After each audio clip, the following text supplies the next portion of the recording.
We would start the proceedings right now. I would like to invite Mr. Arun Chawla, Deputy Secretary General FICCI, to do the welcome address. Mr. Arun Chawla, thank you. Thank you, Shaju. Honorable Justice Shri B.N. Sri Krishna, Shri Ulas Kamath, Chairman, FICCI Karnataka State Council, Shri Shivadas, Senior Advocate, High Court of Karnataka, distinguished dignitaries, participants, ladies and gentlemen. We often hear that this is the age of data. Data is the raw material of the new industrial revolution. For any company, data has become a vital economic asset. And so the companies are adopting several ways to collect, share, and process data. Further, the application of analytics of data across sectors have enabled analytics to understand the emerging trends in the society in a better manner, especially in areas like health sector, e-commerce, e-governance, not to forget the election campaigns. This has made India a growing analytics hub. It is estimated, ladies and gentlemen, that in the next 3 years, the analytics market is going to get doubled, and the contribution of data-centric models is going to contribute considerably to the GDP of India.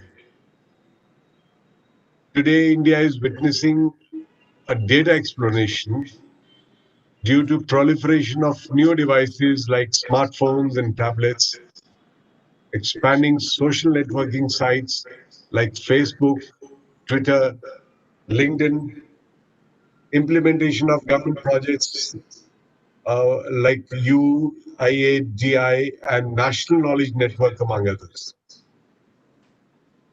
The realms of data collection and usage as a result are getting reshaped.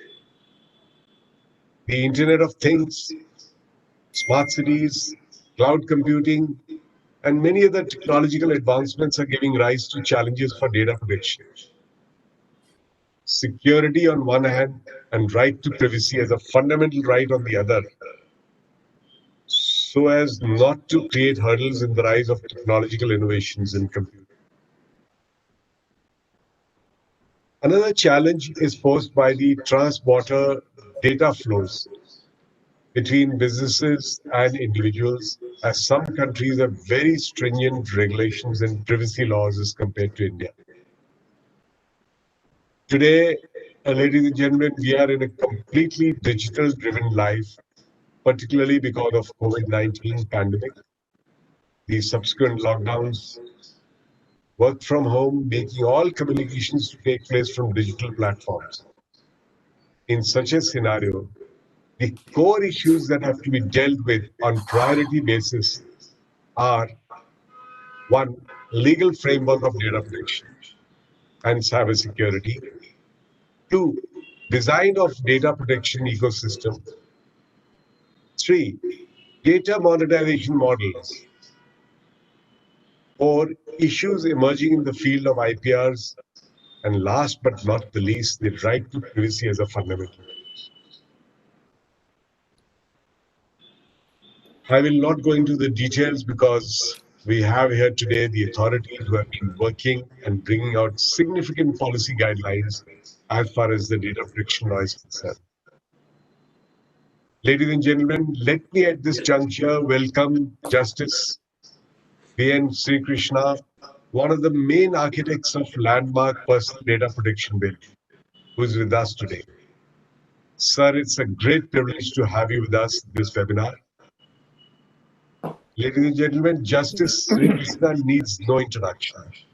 We all know that he's an eminent jurist, a former judge of the Supreme Court, and post his tenure he has chaired many important commissions and committees, the reports of which have become the basis for many of the new laws. Justice Sri Krishna also headed the Financial Sector Legislative Reforms Commission. And of course, We all know he is a renowned arbitrator. Sir, I was also honored to be part of the high-level committee chaired by you to review the institutionalization of arbitration mechanism in India.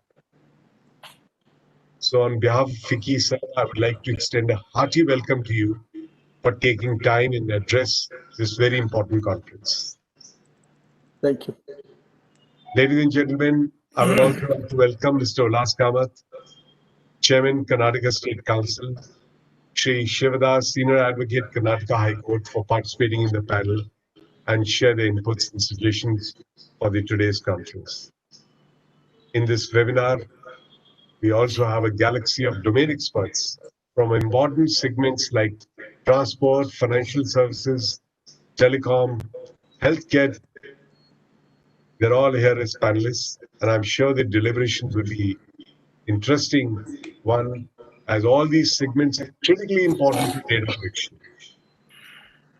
Let me also welcome Dr. Akhil Prasad, Country Council India, Boeing India Private Limited, Mr. Kumar KV, Group Head, IT, Narayana Health, Mr. Lakshmi Narayan, our Director and Head, IPR, Samsung R&D India, Mr. Prashant Shivdas, Founder, Shivdas and Shivdas Law Chambers Limited, Mr. Abhishek Dabli, Legal Head, ICICI Lombard.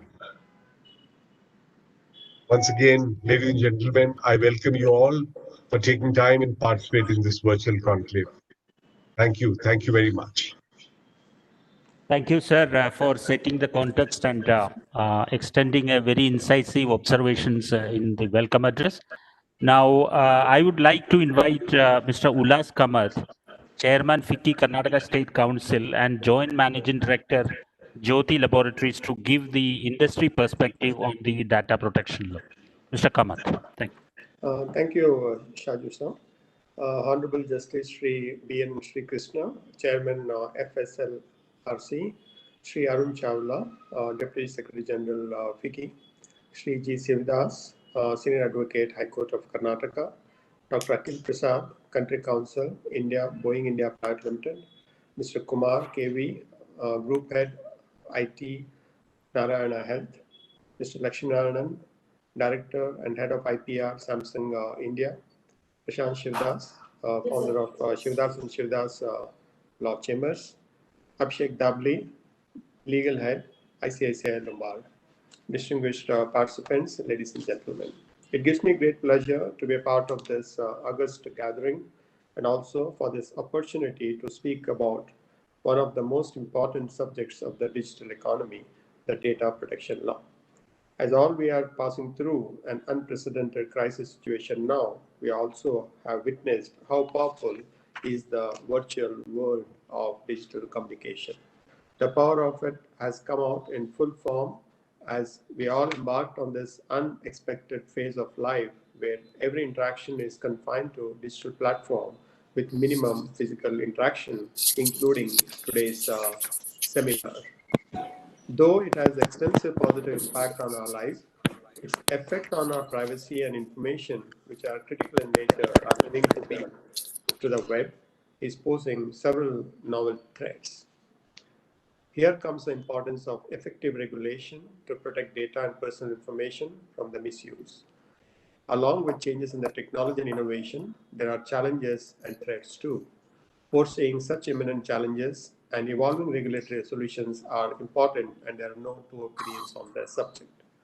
Business and industry has also come in a long way and in the digital way in the past few years. And unless the companies adopt the best technology, it becomes difficult to compete and expand the business propositions both in India and when we compare to the world. But the critical question is how safe our trade secrets are and how we can protect our patented data in this new economy. Are our regulations good enough to protect individual information and critical data? Every time we use our banking operations digitally, are we safe? Are we in a safe mode? These are important things that emerge in today's digital economic framework. There are people who argue that society and surveillance and even the self-surveillance technologies everywhere will make the world safer and wealthier. For them, a trade-off must be found between security and privacy. Looking at the emerging issues, it appears clearly that current approaches to data protection, primarily based on contractual agreements, are largely inadequate to address such asymmetries. We need new thinking and new concepts to structure an interdisciplinary discussion, including science, technology, law, politics, and business, and formulate approaches that ensure protection of personal data as well as the innovation in service and policy development. An important digital policy requirement is to enable people to retain control over their personal information. They they should also be able to entirely deny access to some kinds of it to share others only with the trusted parties. They should further be able to know and control any subsequent users of their personal information, abuse of which can cause serious harm to them.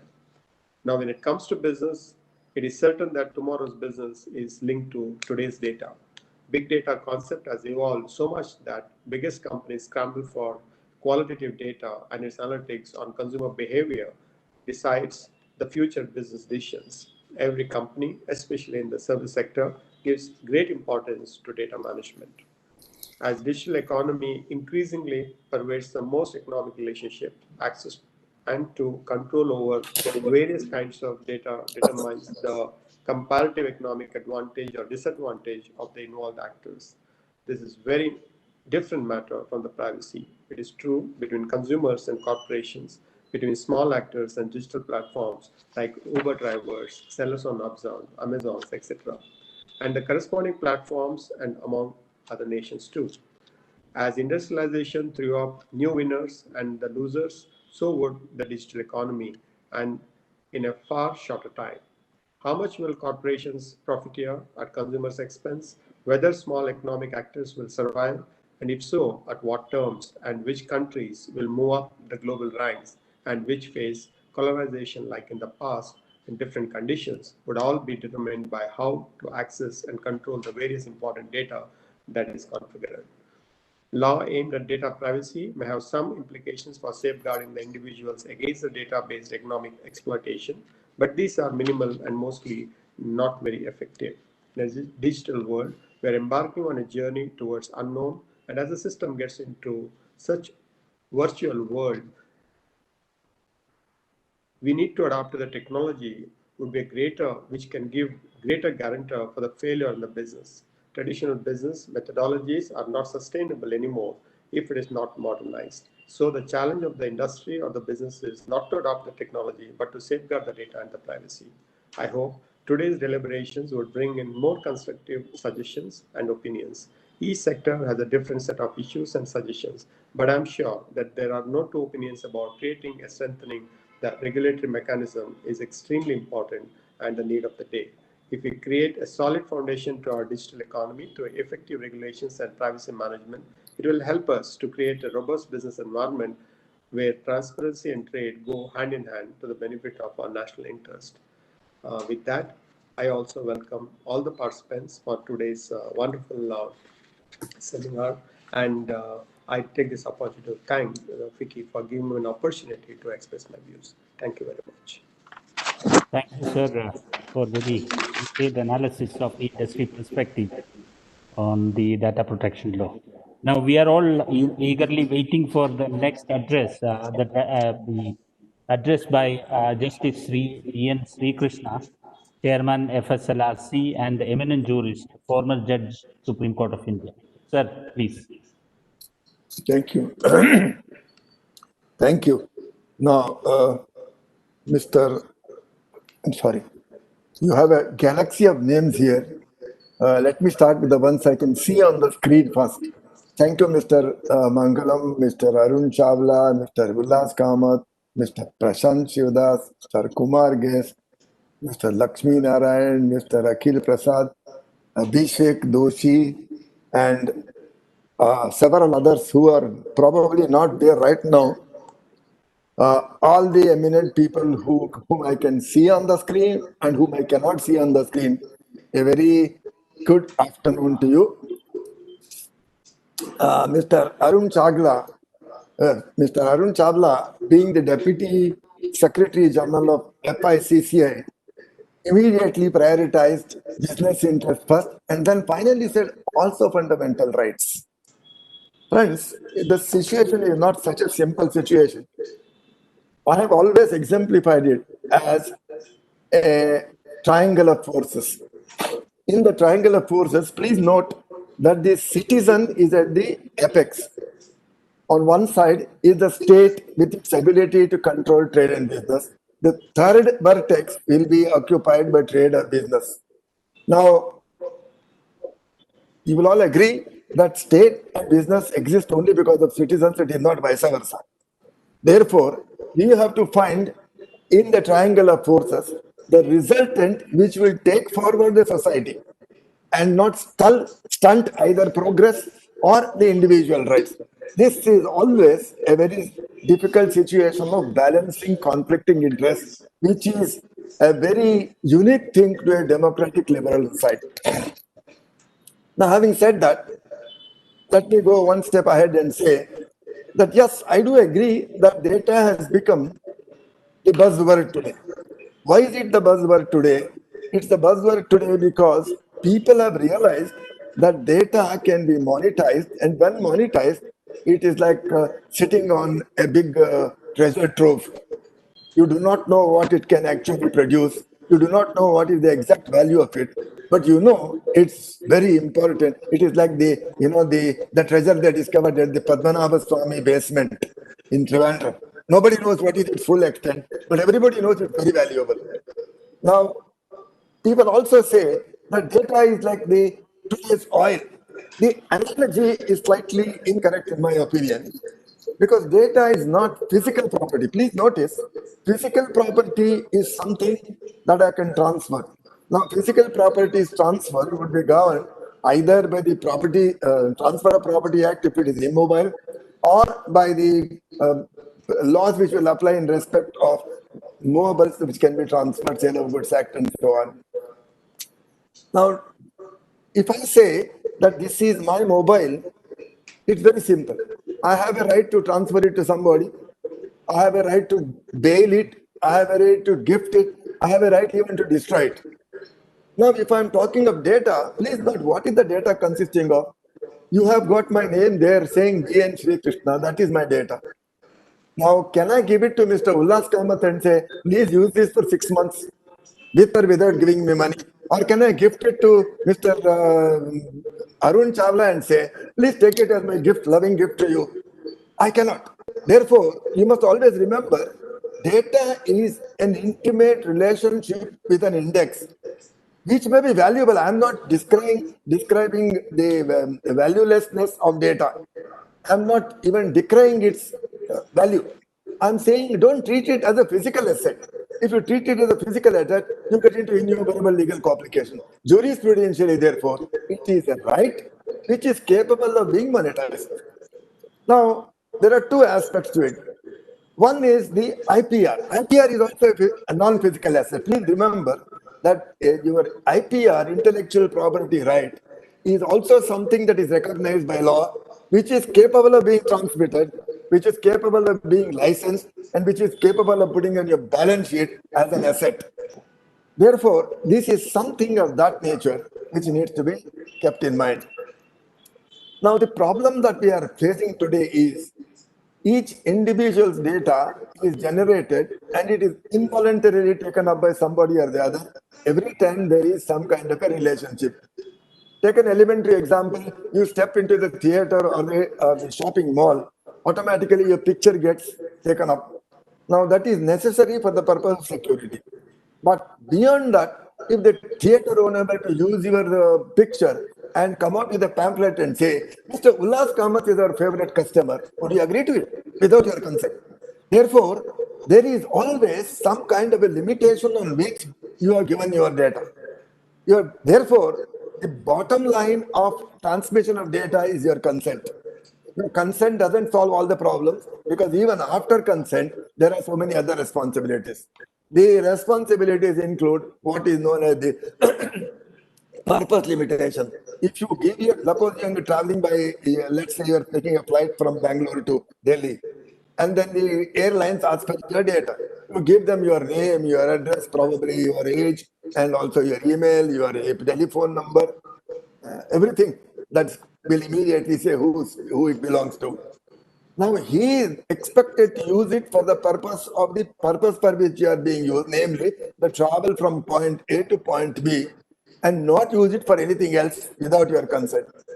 So that is the purpose limitation. And then the next question is, how long is it going to be maintained? That supposing I go to a bank and I open an account. An account I open and I find in down 6 months that the bank is useless. Most of the banks, that is my experience. Now I find that it is useless. So I get fed up with it and say, most of the time you are making errors in filling up my passbook. If I come to you for something, you make me wait for hours. I don't want to deal with you. I'll go to some other bank. So when I do that, I say close my account. When I close my account, I will have a right to say, hey, this is my data on your computer, so delete it. Isn't it? That is my data. I've given it to you with consent for the purpose of running this account between you and me. This relationship has come to an end. So please strike it off your records. Is my fundamental right, which has been guaranteed to me under the Puttaswamy judgment. But there is one difficulty in such a case. The bank manager will say, sir, I like you very much. I don't want you to go. All right, if you are not satisfied, you may go. But unfortunately, I have to keep my record for 7 years because under the Income Tax Act, there is a requirement. Therefore, even if you have a right of asking the person to whom you have given the data to delete it, if there is a law which requires it to be maintained for some point of time, that is prerogative of the parliament to say for 7 years everybody will keep the data. Then you have difficulties with consent of minors. Now this is a big issue that is going on and on. Minors, whether the minors age for marriage should be 15, 16, 18, 21, I don't know. You have one age for drinking, one age for marriage, one age for consent. And all data transmission from point A to B will be only on the basis of consent. Therefore, the only law which right now applies is the contract, law of contract, where the minimum age of majority is 18, and the law till today has been in this country, right from Hori Bibi's case, that a minor's contract is void. So that takes us to a difficult situation that today, people who are less than 18, which would be, let's say, the teenagers are smart enough to work on computers, learn good things from computers. In fact, I had an experience with my grandson who is all but 10. And then he was teaching me something about projectiles. I said, hey, the last time I learned about projectiles and the equation is when I was doing my Bachelor of Science way back in the year 1959. So how do you know about projectiles when you are hardly in the 3rd or 4th standard? He said, Tata, do you know there is what is known as Khan Academy? I said, what is Khan Academy? Then he sat at the computer, logged in and said, this is Khan Academy. There you can learn a lot of things. And then he started teaching me how eclipses are formed, how tides are formed, what is gravitational force, what is Newton's law of motion. I said, this is tremendous information available to the kid. Now, because he is less than 18, I'm going to shut him out from this. Therefore, how do you solve this problem? Like, again, a conundrum. The conundrum is this. If you say no consent will be, no access will be given to a website without the consent of the parents, then the parents may not be always available when the child wants to use the computer. And if you are saying you are smart and say, tell me your date of birth, the children today are so smart that they give you a date of birth which can take them beyond 18 years. So that is not going to solve the problem. Therefore, you have to really work out difficulty of having how to solve this problem. And there is also this difficulty that to whom does the law, see, unfortunately, the law is still in a state of flux. It has not been fully crystallized today. In the absence of a law, there's too much noise. Is there something wrong with it? All right. The law requires to be crystallized before we can say what the transactional level of the law is. Now, first thing after the law was, the report was submitted and a draft bill was made in 2018, we had suggested, means the committee had suggested to the, no, actually the suggestion didn't come that way. Some of the media persons asked me, and I said, this is too complex a matter for the people in parliament to just put up their hand and pass the law. So it is better that it is sent to a joint parliamentary committee or some special committee to debate.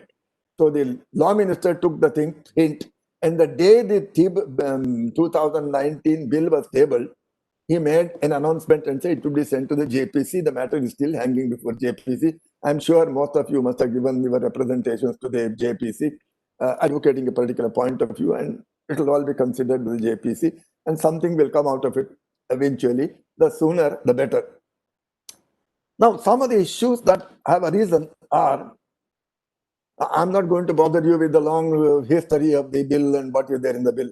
Some of the issues that have arisen are that while in the 2018 bill formulated by the committee, we had emphasized and said that the states, you see, we start with this fundamental assumption that consent is the rock bottom of everything.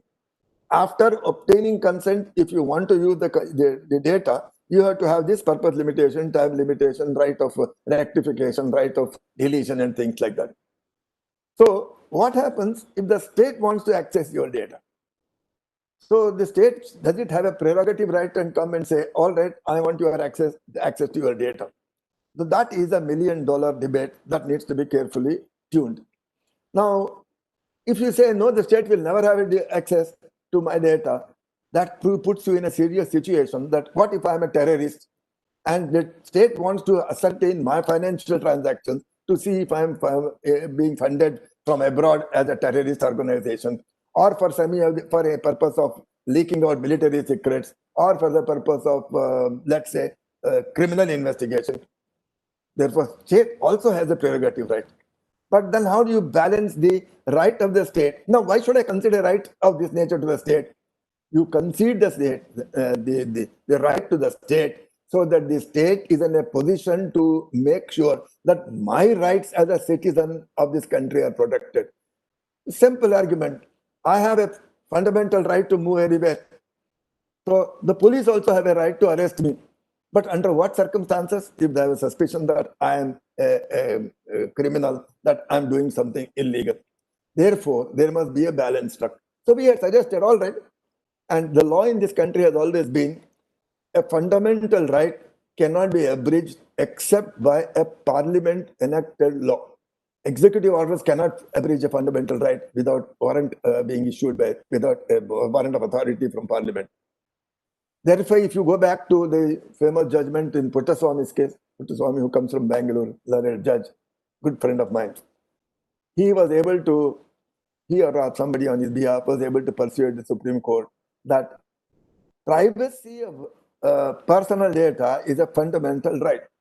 Supreme Court upheld it and said, Supreme Court also said that under certain circumstances, without your consent, it can be abridged. And Supreme Court said that it can be abridged by a law. The law must declare what is the objective.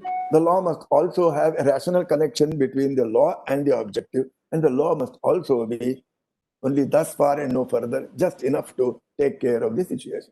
The triple test that the Supreme Court has laid down. So therefore, we had said, all right, state wants to access your data without a consent, then pass a law. As long as they pass a law within the bounds of constitutional parameters, it will be upheld. There is no difficulty. But if you pass a law which does not comply with the constitutional parameters, somebody will strike it down. But now what happened is, betwixt the cup and the lip, there is always a slip. So what we had said has been totally watered down. In 2019, they gave a bill which virtually, according to me, gives them paramount right to say that I can access anybody's data anytime, just by a declaration that it is in the interest of sovereignty, etc. So that is one aspect of it. Then one more thing that needs to be considered is from the point of view of trade and industry. Where does trade? Now today what has happened is data is being generated. Data is generating data. Machines are learning machine learning. So artificial intelligence has become really the key to running trade and business. Now artificial intelligence, the data is the lifeblood of all artificial intelligence. So without data, it cannot succeed. No analysis by AI is based on the data that is generated. Take, for example, your coronavirus today that is bothering everybody. Now, whether coronavirus spreads according to age, according to sex, or according to the local conditions is a matter of analysis of data. So for that purpose, do you have to anonymize data, or do you have to say that Mr. Sri Krishna had coronavirus his age is 28, or he's bad, these bad habits, he has got these comorbidities. Or it's sufficient to say that 1,000 patients from Bangalore were affected by it, and 1,500 from Mandya, or 1,300 from Tumkur. Is that sufficient? That is the way it has to be done. Anonymity. Now, the moment you talk of anonymity, I remember having read in Sir Arthur Conan Doyle's Sherlock Holmes series. Sherlock Holmes tells Watson and says, "Hey Watson, whatever the ingenuity of man can create some code, the ingenuity of another man can always decode it." So today, I say, and it is accepted by most of the technical persons, that what is thought to be anonymous can be de-anonymized tomorrow. Therefore, there is no foolproof of anonymity. This is something that is good here and now today. Therefore, all that the law can say is, hey, take it anonymized. If you do de-anonymity and identify the person, then you will be answerable to the law. That is one way in which the law can look. Now, what is happening now is, on top of all the personal data, this is so much of the personal data. There is a lot of non-personal data in the hands of various authorities. Non-personal data can be of three types. One is, suppose the government undertakes, let me first of all ask you, what is the time limit? Because, I don't want to overshoot your time limit. You have a long panel discussion. 16 hours, where am I? I am already past your time limit. It's already 4 o'clock. No, sir, there is no time limit. There is no time limit. Sir. Yeah, it's so enlightening, whatever you say, that everybody would be very keen to listen to you. See, I have a time limit, and then I have 5 o'clock, I have another webinar. If you allow me, I'll keep on talking like 7 o'clock. Don't allow me that. That we can't hold you, but we would like to listen to you. All right, very good. I'm happy that I have got a captive audience. Very good. The non-personal data become an issue. So before the committee, we have, in the committee's report, if any of you has read the committee's report, we had said that non-personal data is a different cup of tea altogether, and we don't want it to be mixed up. We will deal with it separately. But the government, in its anxiety, has introduced, I'm sorry, I'm using a strong word, surreptitiously, one last section in the Personal Data Protection Act, by which they will have access, unlimited access to non-personal data also. That is a matter of debate. Let it be aside. So non-personal data can be generated in several fashions. Take one. Let us say the government says, we want to make a survey of all land so that we can update our land records. That is not my data, nothing. It's just land. Saying that in the Bangalore district, there is so many square meters of land, arable, non-arable, what is that, Port Kharab, whatever the description they give. They make a data of all the geological minerals available in the country. A lovely satellite data. So they make a data of the weather patterns in the coast, in the hinterland, in the mountain area, in the river area, near the oceans and all that. All that is generated by a government department. That is not any person's data. That there is a data bank available with the government. To whom does it belong? Obviously, you will say the government has generated, the government will use it for any purpose. That is all right. There is no difficulty. Then there will be some kind of data generated by people who are in the public, like say for your Uber data, or your Amazon data, or your Flipkart, or any of these public private companies. Now, they generate a whole lot of data. Part of it is mine, part of it is analysis of my data and their conclusions. So, who has the right to control that will be a big issue. That needs to be carefully thought of. And then finally, this is something that nobody seems to apply mind to. Every company has got non-personal data in its on its hand. Non-personal data can be of two types. One is IPR. IPR is, of course, protected by the Appropriate Act, the Copyright Act, the Trademarks Act, and you have the third act also. What about? So the IPR is all protected by IPR law. But doesn't a company generate non-personal, non-IPR data? Take, for example, a board of the company decides that for the next 5 years, our financial model is going to be blah, blah, blah, blah. That is your data. Now, that is not personal data. That is not something that is derived from any person's data. So you are entitled to protect. And that is not IPR, please note. And then, or you may say that for the next 5 years, We are going to source our raw materials from blah, blah, blah, blah sources. Now, that is itself non-personal data. Now, does the government have a right to access that without your consent? Is a $1 million question that you will have to consider. Now, of course, the government has got in section 93, I believe, in the 2019 bill, that in the interest of government, they can take it away. So that is a vague expression. Therefore, it has to be hedged in by appropriate constitutional parameters, without which you cannot, like say, now, the only problem is this. If you emphasize too much the monetary value, you will get into a difficulty. Clause F of 19.1 is the fundamental rights. Clause F related to property, and that has been deleted. They substituted by 300A.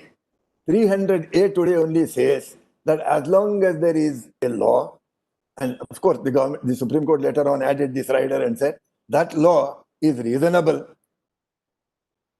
then your property can be taken away. So does it mean that your data, which is your so-called property, also can be taken away without your consent? All that nice data that you have got on your computer, tomorrow somebody from Delhi calls you and says, hey, I want access to this, will you give it to him or not? Is a question on which you have to consider seriously what you need to do. And again, there could be, as I said, community-generated data, which is very interesting. For example, if you have something like Google Maps. Google Maps is generated because I input data on that. Now the Google Maps will show you that when you pass from Basagungudi onwards, on the left-hand side is Mr. Ullas Kamat's house. That also will be shown. Now it is shown because Mr. Ullas Kamat had accessed it sometime. Or on the right-hand side will be Mangalam's shop. It will be shown. And next will be shown Timmanna's barber shop. Now this is all inputted by the citizens themselves. So who has a right on this is an issue that needs to be carefully considered and appropriately decided by the law. I am not here going to say it should be this way or that way. Whatever is best in the country's interest, whatever is best in the interest of trade, business, and individual citizens, if you like, in that order, and not really citizens, trade, business, and the country, should be considered. Now, there is something I saw that in the email you had sent to me, you had emphasized some points. Now, I shall just deal with them briefly and leave it to be debated by your experts. Something about open source software. Now, open source software is, if it is kept in the public domain, then everybody has a right to use it. Today also we are doing it. Should there be a control on that? Should there be no control on that? Because open source software, when it is put on a public domain, is specifically with the intention that nobody wants to have an IP. If you people remember, say about 50 years ago or even more than that, whenever books were published in this country, nobody claimed any copyright. For example, did anybody claim copyright for Ramayana or Mahabharata or Bhagavad Gita? No, they didn't believe in that at all. They said this is knowledge in public domain, it's good for everybody. Everybody swears for Bhagavad Gita. Nobody has a copyright on Bhagavad Gita. Not because of 50 years, but nobody claimed it any time. But if today you publish a book on Bhagavad Gita and add some kind of comment on that, you can claim a copyright on that because the law protects you today. Therefore, to what extent should these kind of data be subjected to individual or organizational restrictions on access is another matter that needs to be carefully considered. Then the concept of consent overload, or what you call consent. Now, first of all, this data principle, let me first say, this expression data principle itself is a very interesting expression that has been evolved. When we started, we looked at GDPR, we looked at South African law, we looked at various laws all over the world. I'm talking about when the committee was debating all this. And I found everybody talked of data principle and data. I said, hey, look, everybody was talking of data subject. So I said, hey, look, we have ceased to be subjects of anybody after the Queen of England seized her sovereignty over India. I don't want to be called as a subject of anybody. I'm not anybody's subject. I'm a free citizen of a free country. So why should I be called a data subject? If I'm giving my data, I'm the data principal. I'm giving it to you. And you are taking it. You are nothing but a trustee, therefore a data fiduciary. Please note, it always works on that. I give my data to someone contractually, on the understanding that he will use it for the given purpose and nothing else. On that trust, that is why we called him the data fiduciary. Now, consent, how long and how many times can you ask for consent has become a big issue. Now, strictly speaking, again, it will depend on how the law is formulated. I am saying in principle, the consent would be required every time my data is being sought to be used for something else. Now, I gave you an example. I go to a sari shop. I want to buy a sari for my wife. And I give him all the data. Maybe probably I'll give him my wife's name and address also, because he would like to say. But if he passes it on to somebody who sells scooters or motorcycles for the purpose of their generating advertising emails to my wife, that is certainly not acceptable to me, because my wife doesn't ride scooters or much. She's not interested in doing that. She may be interested in saris, not me on that. Therefore, the purpose limitation should apply. Therefore, it is open to the sari shopman, and if the law is properly framed, at the time I give my data, sir, can I use this for the purpose of XYZ? And you may say, all right, you may use it. All right, you may not use it. Or I may even say, you may use it provided you give me some money out of it. That is my prerogative. In the absence of that, consent should remain where it was. Purpose should remain where it was. Now, some question arises when the data is taken and subjected to analytics. Now, when it is subjected to analytics, there is no doubt that the data was the original input of the individual, on which analytics have been used by somebody, maybe trade, business, some other third party, a second party. Now, what has the input in it, what value has brought to it, will have to be considered. And that is again a trade-off. How much of my individual right can I exercise and say that he has used his intellectual ability to come out with an algorithm which analyzes my data and gives him some kind of a solution. So, do I have a right on that is an issue that needs to be considered, although in the bill there is a right considered in favor of the individual. Then there is this question of consent managers. You see, this question is not very difficult to answer. Today, if I am a busy man, I'm not really busy. So I'm assuming that I'm a very businessman who has no time at all, who is always hopping from place to place. I have a lot of interest, a lot of things to be done. What do? I appoint a manager, give him a power of attorney, and tell him that you can use it for this purpose. Or a general power of attorney and say that use it for any purpose that you think is appropriate in connection with my business. So a consent manager can actually do this kind of a business, subject to my right to withdraw the consent, the authority anytime, and subject to my channelizing his right to act on my behalf and consent on my behalf in appropriate directions. Then this concept of data trust, this is becoming more and more important. In fact, in UK, I found that there are at least 4 or 5 data trusts already functioning. This data trust is a very interesting idea. Now, assuming I'm a wealthy man and I want to have a trust to do charity, to deal with my family, to deal with various issues, what do? I appoint a board of trustees. I give them all my assets in their hand, work out a trust deed which will analyze and say what they can do, what they cannot do. And there is always the act, the overriding trust act, or if it is a charitable institution, there will be a local state act which deals with charities, which will tell them how it can be done, when the trust can be, for what purpose it can be used, in what manner it can be expended, what expenditure is permissible, what is not permissible. So similarly, a data trust will take care of the data that is given into the hands of somebody, and with clearly defined purpose, with clearly defined role of the trustees. That is very much feasible, and it is very much in operation in Europe, particularly in UK. I have seen 3-4 institutions which do this data trust business.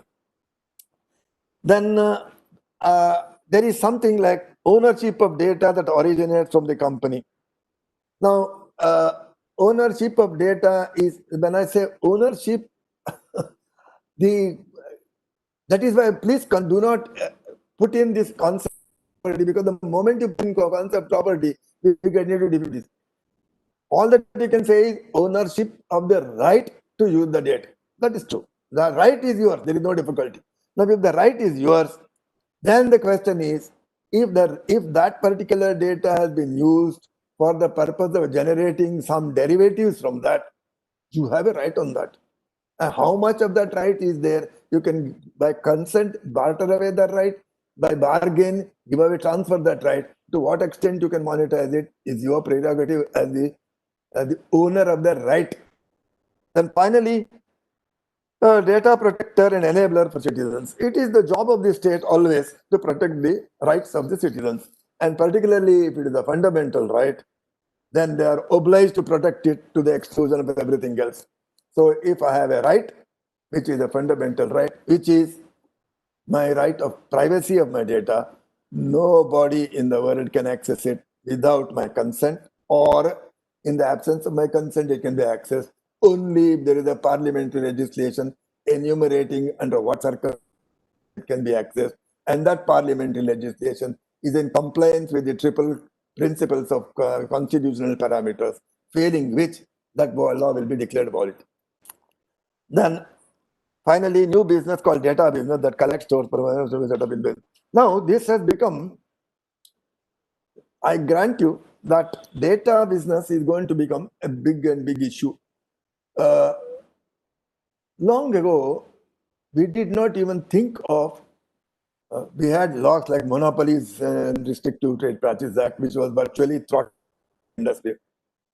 Then we have the competition law. Please note, what is competition law for? Competition law is intended to ensure that there are no activities indulged in by a business which will throttle competition, which will abuse the market and throttle competition.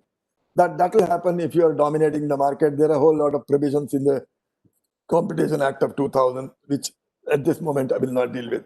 But I'm pointing out that at some point of time, people who sit on data and who have access to more and more data will have to comply with competition laws, because two big data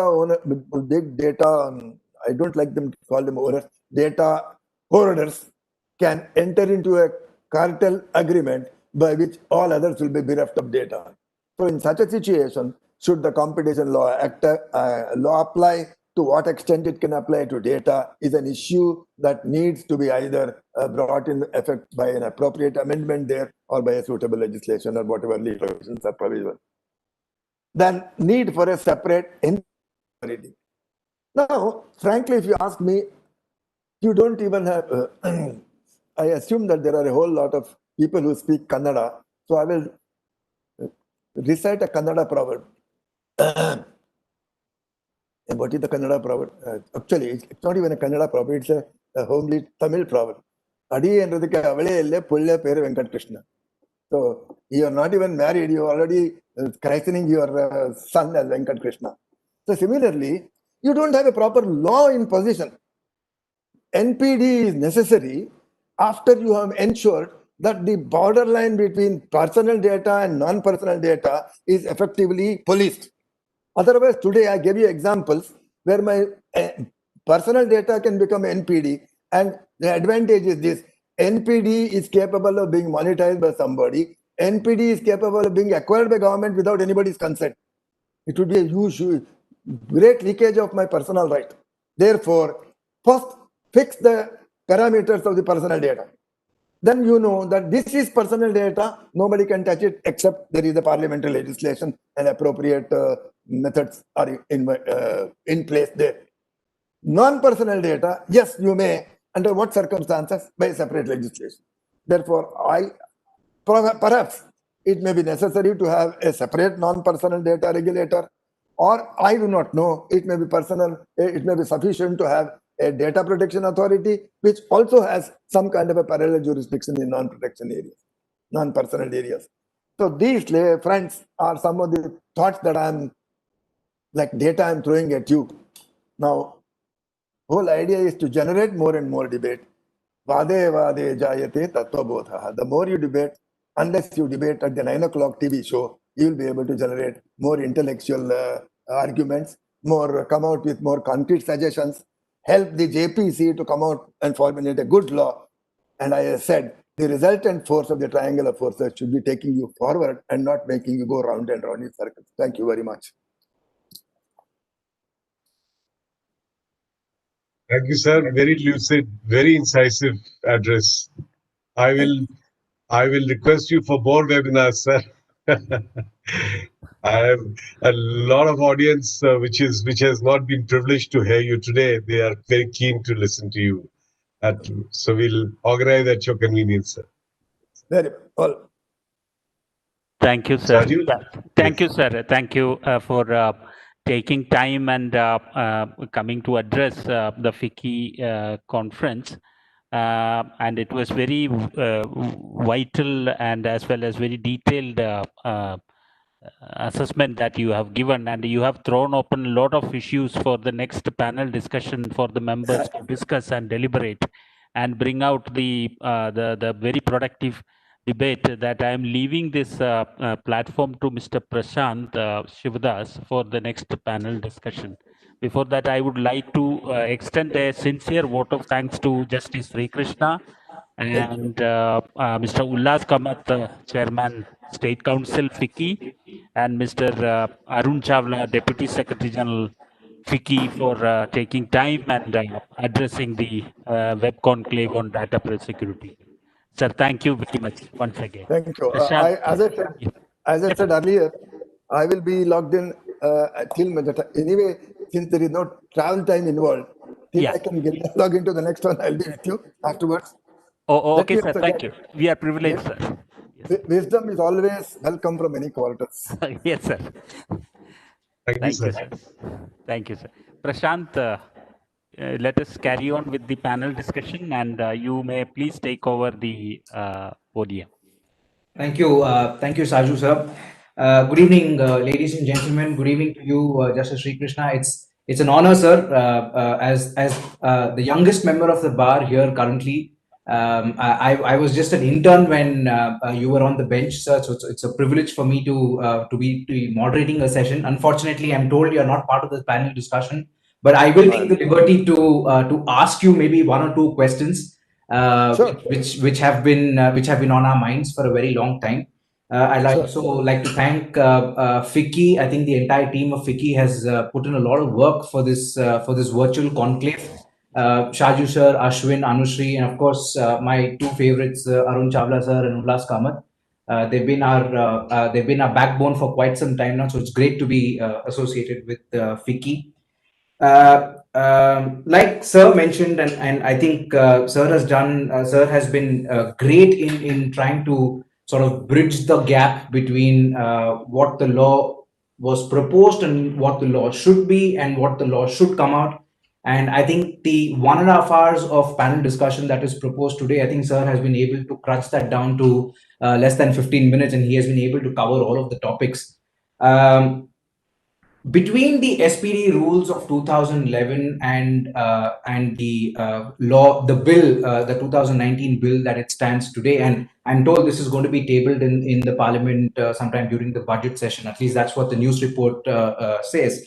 There has been a widespread change, and bang in the middle of it is the Puttaswamy judgment of 2017 that sir pointed out. And that sort of actually started the entire process of the data protection bill. So the first question that I'd like the liberty of asking you, I had actually reserved that for Mr. Shivadas, senior advocate, but I want to ask you that question, sir. The GST law that it came out in 2017 had a lot of these transitional level litigations that started because it was a huge change in the indirect tax system that had garnered over maybe 20-25 years, and then suddenly you had a GST system. It was completely digital. There was one portal. A lot of people were struggling with it, etc. Do you anticipate such transitional level litigation to when this Data Protection Act usually comes into force? The reason I ask you this question is because currently there are certain existing customers of say a Samsung or of say an Apple or a Microsoft or something like that. The law is supposed to be prospective in nature, and when the law is prospective in nature, future customers should not be a problem because I will take fresh consent for those future customers. But for the present customers that are there with a certain company, and unlike EU where there was a transitional level period given in the GDPR, there is no such transitional level period that is accustomed to this law. So do you anticipate any transitional level litigation problems arising, sir? Of course, any time a new law is made, you will have transitional level. But take, for example, the IBC. Right. We are all used to the old methodology of companies being liquidated. I have started the company liquidation judge, which continued throughout my entire judicial career, and probably it would be continuing today also if IBC were not there. So when IBC was brought in the book, imagine the tremendous amount of litigation. There today we have a class of lawyers who are called IBC lawyers. Yeah, they specialize in that. So, for example, what happened when the SEBI regulation was brought? Today we have expert lawyers who practice only before the SAT. Therefore, these things will settle. You see, even in India, when the GDPR also was done, how did they do it? They did not call it like our parliamentary legislation. They had those regulations coming out from year to year, getting the feedback and then modulating the law. And ultimately, the GDPR came into force only 3 years ago, no, or 3.5 years ago. 2018, sir. 2018, sir. 2018. Because I remember, because the day it was brought into force, I was in Delhi and the European Commissioner was also present they had an event in Belgium, in Brussels, and Delhi and Sao Paulo, I think, in South America. And they said, "You're here, sir. We want you to come and address the gathering." So I remember that date. It was 18th or 15th or something like that. Now, the point is this. If you remember, the 2018 bill had said that within the 6 months of the act coming into force, the data protection authority should be set in place. That once the data protection authority is set in place, then the data protection authority is charged with the duty of interacting all sectorial interests, understanding the best practices available in each sector. For example, the practice in hospital industry may be different from the shoe industry, or different from the lipstick industry, different from the automobile industry. Therefore, work out the best practices, constant interaction between them, and then notify a set of regulations, freeze them. Now, that can be done only if the Data Protection Act already acts immediately. It builds up its capacity for 6 months and then works. Then the act itself should be brought into force within a period of 2 years from the original date on which you were notified. So first 6 months would go in data protection, another 1.5 years would go in generating whatever is necessary. Now, he also said the government should have the liberty of notifying the act all at once or bit by bit. See what happened in the Companies Act 2013. The last section was implemented only, I think, last year, if I remember rightly. Over a period of 5 years or 6 years, it went on bit by bit, bit by bit. So that can be done here also. Take it, notify one section, let it set. Now, you are all from Mysore. When you go to Kannambadi and suddenly they remove the sluice gate, what happens? There is a lot of turbulence. After some stage, it settles down. No, it settles down. The water in the channel comes into a level, and then it is quiet. So when it is raining heavily, there is bound to be turbulence. After some time, they will come down. So this is first time attempt. So everybody is scared. Nobody knows. Are you married? No. That's why you I may have to say, fortunately, I'm not married. No, that might offend somebody else in the day. No, I'm not. It is fortunate or unfortunate. I'm not going to the moral judgment of that. I'm only saying that every person who before get married was always worried. How am I going to support my wife? How am I going to support my children? What am I going to do? Blah, blah, blah, blah. But once he gets married, things work out. No? I'm married for 50 years. I can assure you it will definitely work out. So similarly, when the new act comes into force, nobody knows what is that? What is that Black Money Act? No, what did they call that? Fugitive Offences Act, sir. That is one, and the Black Money Act is still there. Black Money Act was there. Right. Then Right. this ED is very fond of using that act. What is this? Fruits of criminal activity. what do they call that? I lost track of all the acts. We have one. The FEMA is there, sir. The Money Laundering Act is there, sir. Money laundering act. Money Laundering Act. So when the money laundering act was there, everybody was scared, saying, "What is money laundering? Everything is money laundering." So things have settled down. Now everybody knows that money laundering, what money laundering is.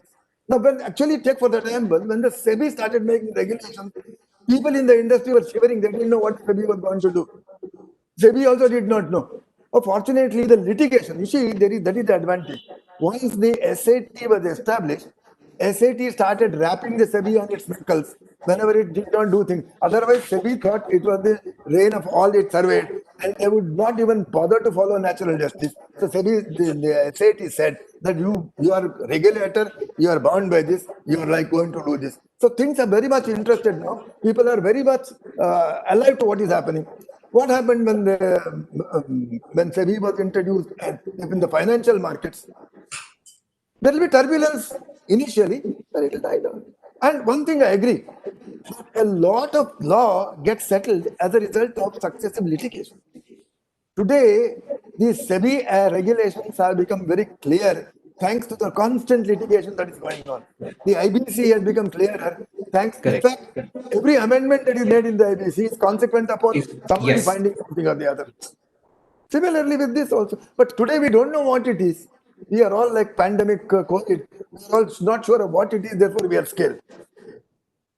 So whether it is marriage or pandemic, you are always scared because you don't know what it is. Because you don't know what is the future can be. Doesn't matter. You work out all right. Thank you, sir. Before I start proceedings with the other panelists, just a quick thought for all of the participants. What we will do is we will try and address some questions that have come to us with the panelists. And if any of the participants have any questions, I think FICCI is monitoring the questions as and when you post them up on the chat box. So as and when you post the questions, FICCI will highlight those questions to either me or they will announce those questions and we can try and pick it up. And if Justice Sri Krishna is around, maybe he himself can answer the question. Let me start with Dr. Akhil Prasad, sir. So the bill as it stands today, it seems to have a lot of cost involved in terms of compliance. And in a company like yours, I think the compliance will be far outreaching than any other company, sir. So what do you anticipate to be the high-end cost? Do you think there'll be cost at all in the first place, or do you anticipate rising costs for compliances or under the Act? And do you feel that this rising cost will last for a certain period of time? So thank you, Prashant, and thank you, Vicky, for giving me this opportunity for sharing my views on data privacy, which is a very important subject for all of us. But I must say, whatever I'm expressing today are my own personal views. So these do not represent the organization view. Uh, uh, and before I answer your question, Prashant, I want to tell you all a story that as a kid, I used to go to the ration shop with my mother, and I was quite intrigued with the amount of data the ration shop owner used to have about other customers. And same applied to a barber shop. Same applied to, my father, who was a doctor, who was practicing medicine. All these people who were professionals or businessmen in those days used to thrive on data, and that data used to be a personal data of the individuals who were either visiting the ration shop or a medical store or anywhere. So that was the power of data then, and nobody complained, nobody sought for a consent or anything. But as the technologies are now involved due to artificial intelligence to analyze data, and as this data becomes global than local, I think that is the worry, that the provider of that data is now very, very aware that my data going to Amazon or wherever. So the way these regulations are being structured, I have read them multiple times, and I must admit that um, I still struggle, in terms, if somebody were to tell me that, Akhil, please develop a compliance program for us for a data privacy regulation, and please cover both PDP as well as non-personal data, I would struggle. So that comes back to your question, the cost. So the cost will only come if I were to engage an external partner. They will ask me the scope. So the scope of that advice. So what is that scope I should give that person?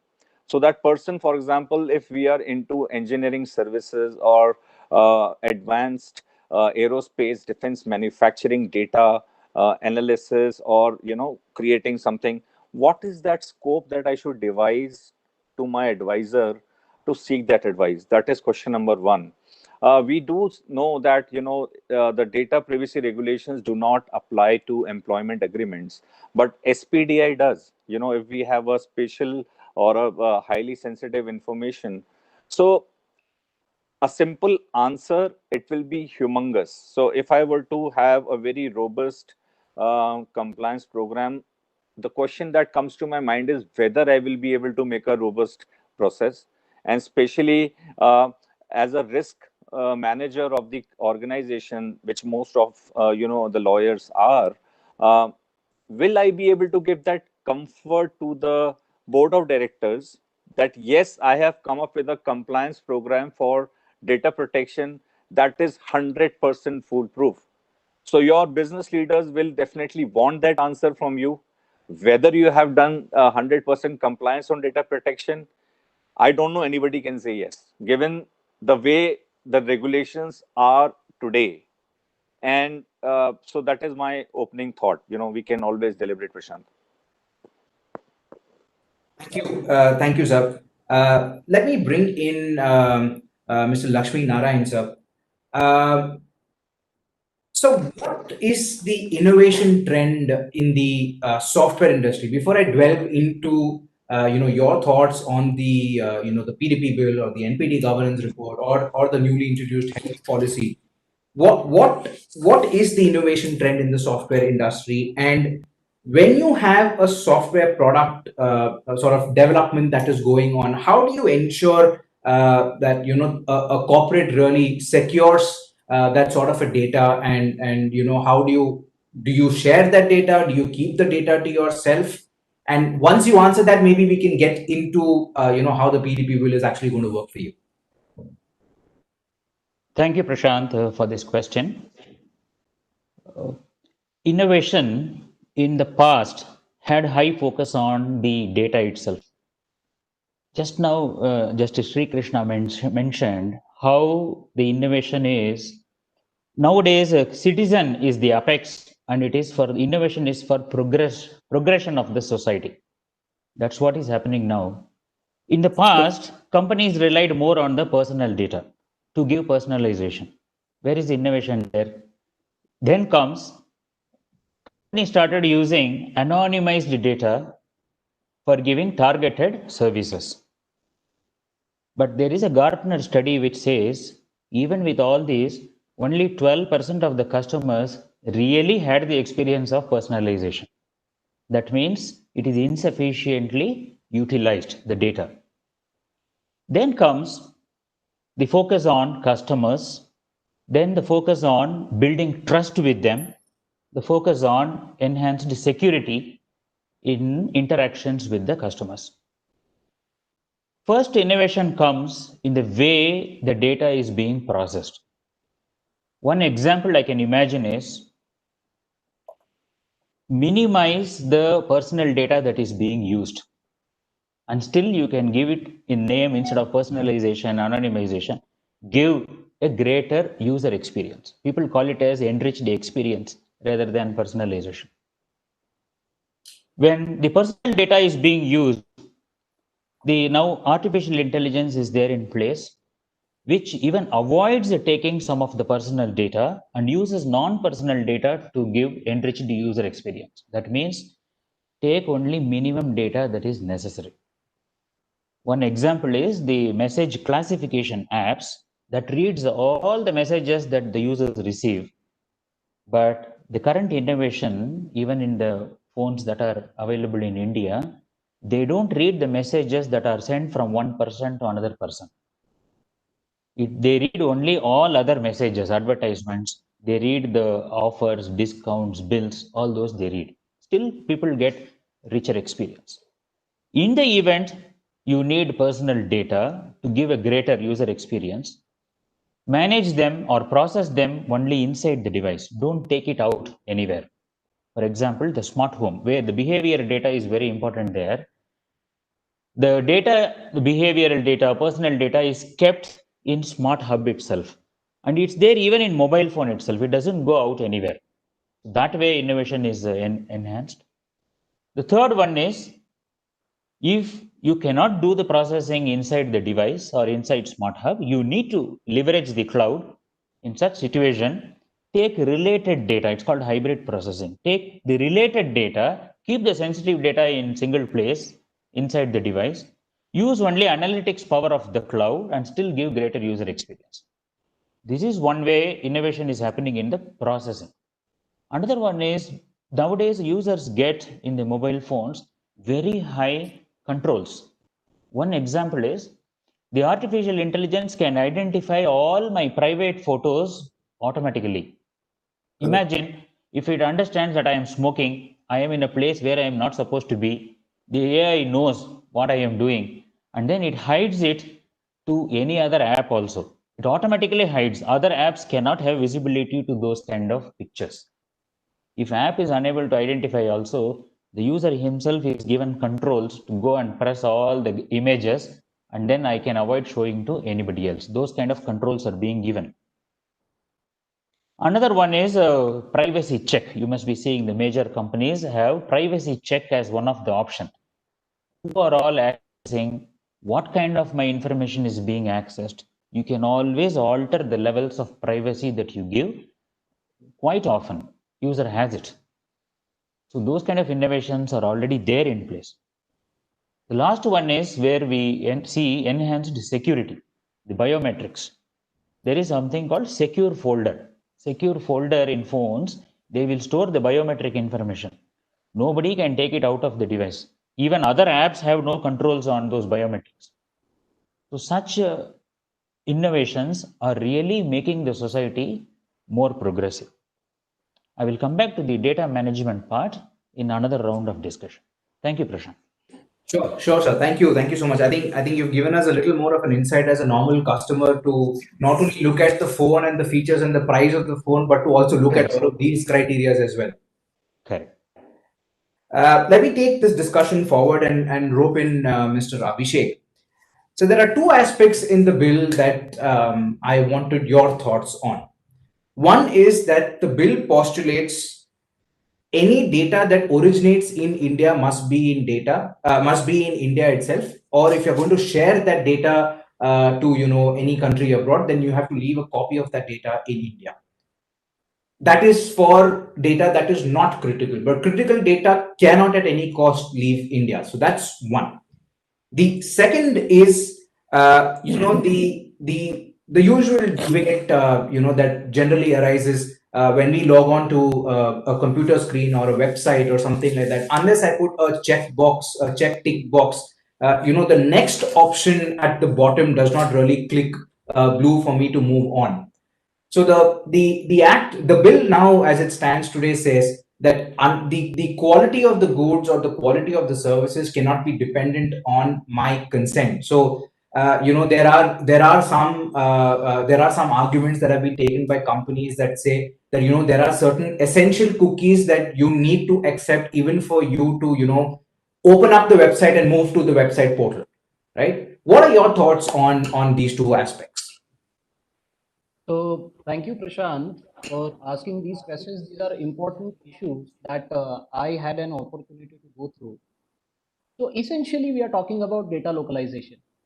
And the reason why we are talking about data localization is because of the sensitivity of the data involved. That goes without saying that personal data can be freely shared, but the tricky part would be when it comes to sharing of essential data and sharing of data which the government deems critical. Now, I was going through a report. Now, there is one part wherein the costs are involved, I was going on GDPR implementation in the European Union. And I was astounded to find out that the cost that UK will have to pay per annum will be around 220 million Great Britain pounds. Now, that's a significant cost. A similar kind of mechanism will need to be put in even in the Indian context, in the Indian perspective. So costing is going to be there. Secondly, as you rightly pointed out, entities that do not have any local setup in India, after the law comes in place, they will need to have that setup. And as Justice B.N. Sri Krishna was rightly saying, that initially we can expect a lot of turbulence, but yes, we do also expect to settle down after a year or maybe year and a half. And now that the law, when the law will be in place, we will need to comply with the requirements. I would also like to draw the attention of all others, like a few months back, there were new regulations for FDI in inflows in India. And yes, and there was a lot of confusion initially, but that debate has settled down largely now. So I expect that even this will settle down eventually.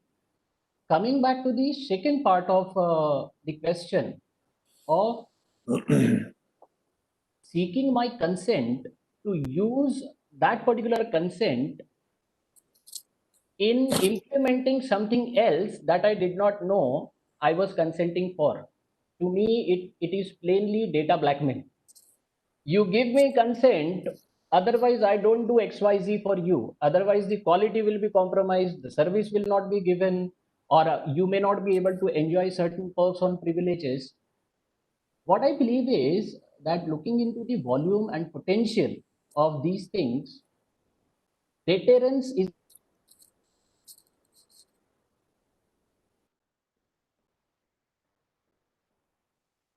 until people are or entities who want blackmailing, they are aware of the fact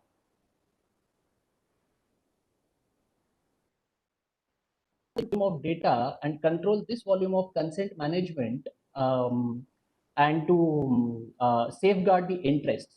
That's why deterrence is the stick of the justice that I would look forward.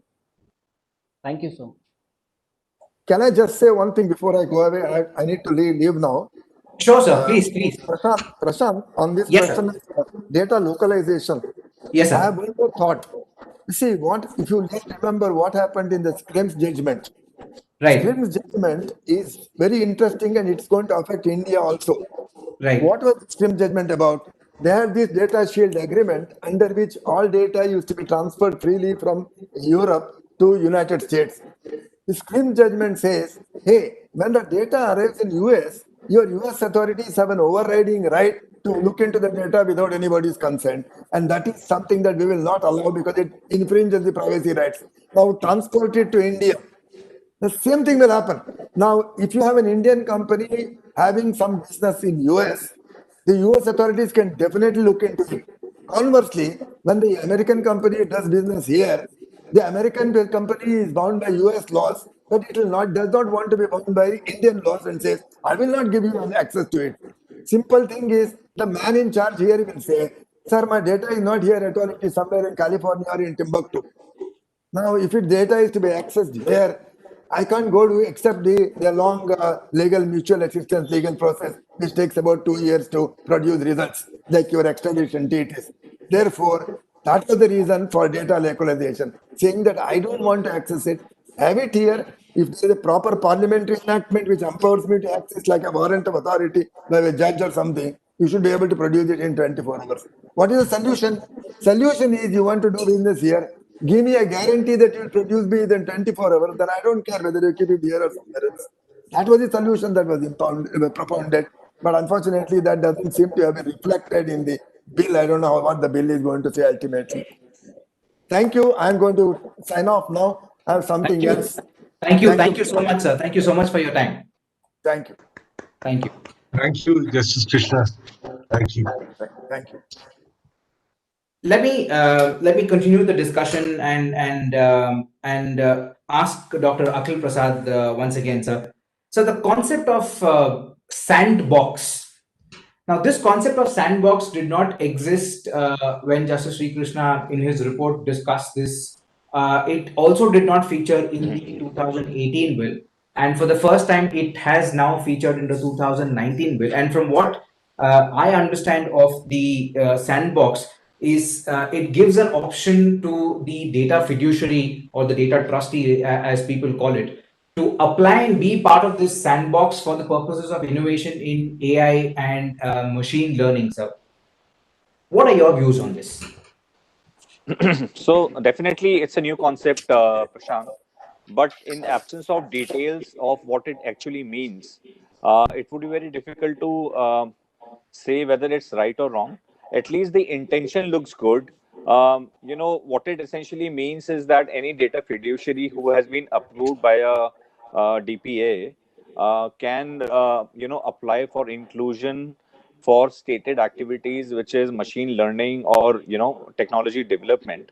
Um, I would like to see more details on this before making an observation or a comment.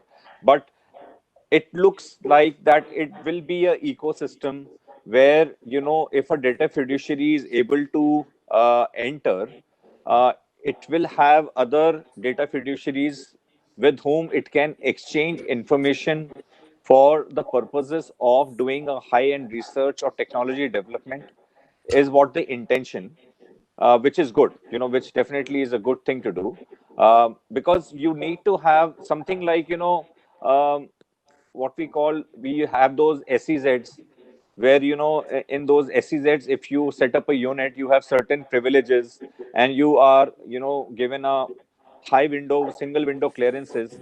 If the intention is the same here, it is definitely a right ecosystem to enable, from a data privacy point of view, how the data fiduciaries will be working with others on a ecosystem which promotes this kind of development that it is intended for. But what about comments or sort of investigations by other authorities? Justice Sri Krishna mentioned there's a lot of overlap between the data protection law as it stands today and maybe the competition law. And the CCI has been monitoring exchanges of data between two parties, etc., a lot these days. But the Competition Act, as it stands today, also has an exception for something in the nature of a joint venture or a collective research, etc., and that will not be considered a cartel or a vertical or a horizontal agreement. If that is put into place here towards the concept of sandbox, will a regulator like a competition commission can they tap into a concept of sandbox like this? So I would, if I'm a data fiduciary, if I'm into aerospace and defense industry, and if I'm entering into this kind of a sandbox, and the intention of entering into a sandbox is development, I would definitely want to be ring fenced with such prosecutions or such kind of investigations where the sandbox is being created to promote a particular machine learning or high end technology. So it should definitely grant me that privilege. Otherwise, why? What is my incentive to go into a sandbox? Correct. Fair enough. I think that's well taken, sir. Let me come to Mr. Shivdas for his initial comments. So one of your questions was addressed by Justice Sri Krishna, so I won't repeat that. But the other question that I have for you is the concept of privacy by design, and that's something that the bill really strives to bring forth. How likely is this to impact businesses in India, and what are the measures that you think should be implemented by business in this privacy by design concept? See, this as a concept, this privacy by design is something which you do for protecting your data by using technology. That is what is called privacy by design. So you integrate your data protection and provide features in all your systems, your practices, your processes, so that the any problem you come across should not be seen, or a reaction to any problem you come across should not be seen as an afterthought.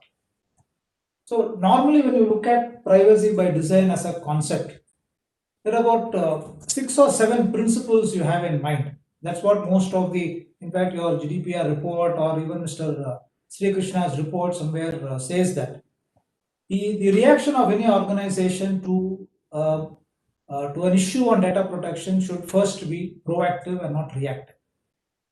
So you should anticipate a problem that would come, that could arise in the manner in which you handle the data, and then have features or systems in place so that you are able to look into it and take measures to identify it. It should not be that a problem comes and thereafter you think of how do I react to this problem. That's the first thing which any organization should think of when they are introducing any systems. The second should be, and this I think is the most important one, the default feature of any data protection should be the privacy, which is that you safeguard somebody's data. That should be the ultimate result of any activity which you do, because at the end of the day, any personal information is the most valuable information. That is what, in fact, that Justice Puttaswamy's decision also reads down to say that, yeah, you look at decision, you look at information, but if unless you get the consent of the person whose data you are looking at, you should not really dabble with it unless you get this specific consent for it. The organization third principle which we normally look at is the what I would say is a privacy that is embedded into the design of the process of an organization, of any service which you do, and then an end-to-end security from the starting point to the end point of the collection of data, retention of data, and use of the data. So if you look at all this, then your organization has to look at how do I implement this privacy by design. In fact, some time back, somebody had come to us asking for, sir, what are the systems we should place on, we should have in place to ensure that we get into a compliance of the data protection bill as and when it comes across. So I had given them essentially the entire the structure in 3 different buckets. One is have proper systems in place. The other is have a proper processes by which you ensure that there's a frequent identification of problems and the risk that would come out of it, and have a proper risk management systems. These are essentially the 3 different buckets which I would advise companies to have. If you're talking about the system, have a proper data protective framework, have a data protection officer, then have a record keeping system which are able to identify what is happening, and then regular audits. This is what will come as part of the systems. And if it's as a process, identify the potential risk before you collect the data from any customer. Identify the potential risk which you will have by having the data and handling it. Because at the end of the day, as somebody was pointing out, the person whose data you're handling can come and say that I gave you the data for this, but you have used it for this, therefore you have misused my data. That is going to be the most important feature of your risk management system. And ensure that you have an outline of the processes which you will have in the ensure data protection system. I think privacy by design will cover your entire process of ensuring that you receive proper data, retain it, use it for the purpose for which you want, and then if you really want to use it for some other purpose, get his consent. Otherwise, delete it from your place. That's what is the end-to-end process of a privacy design.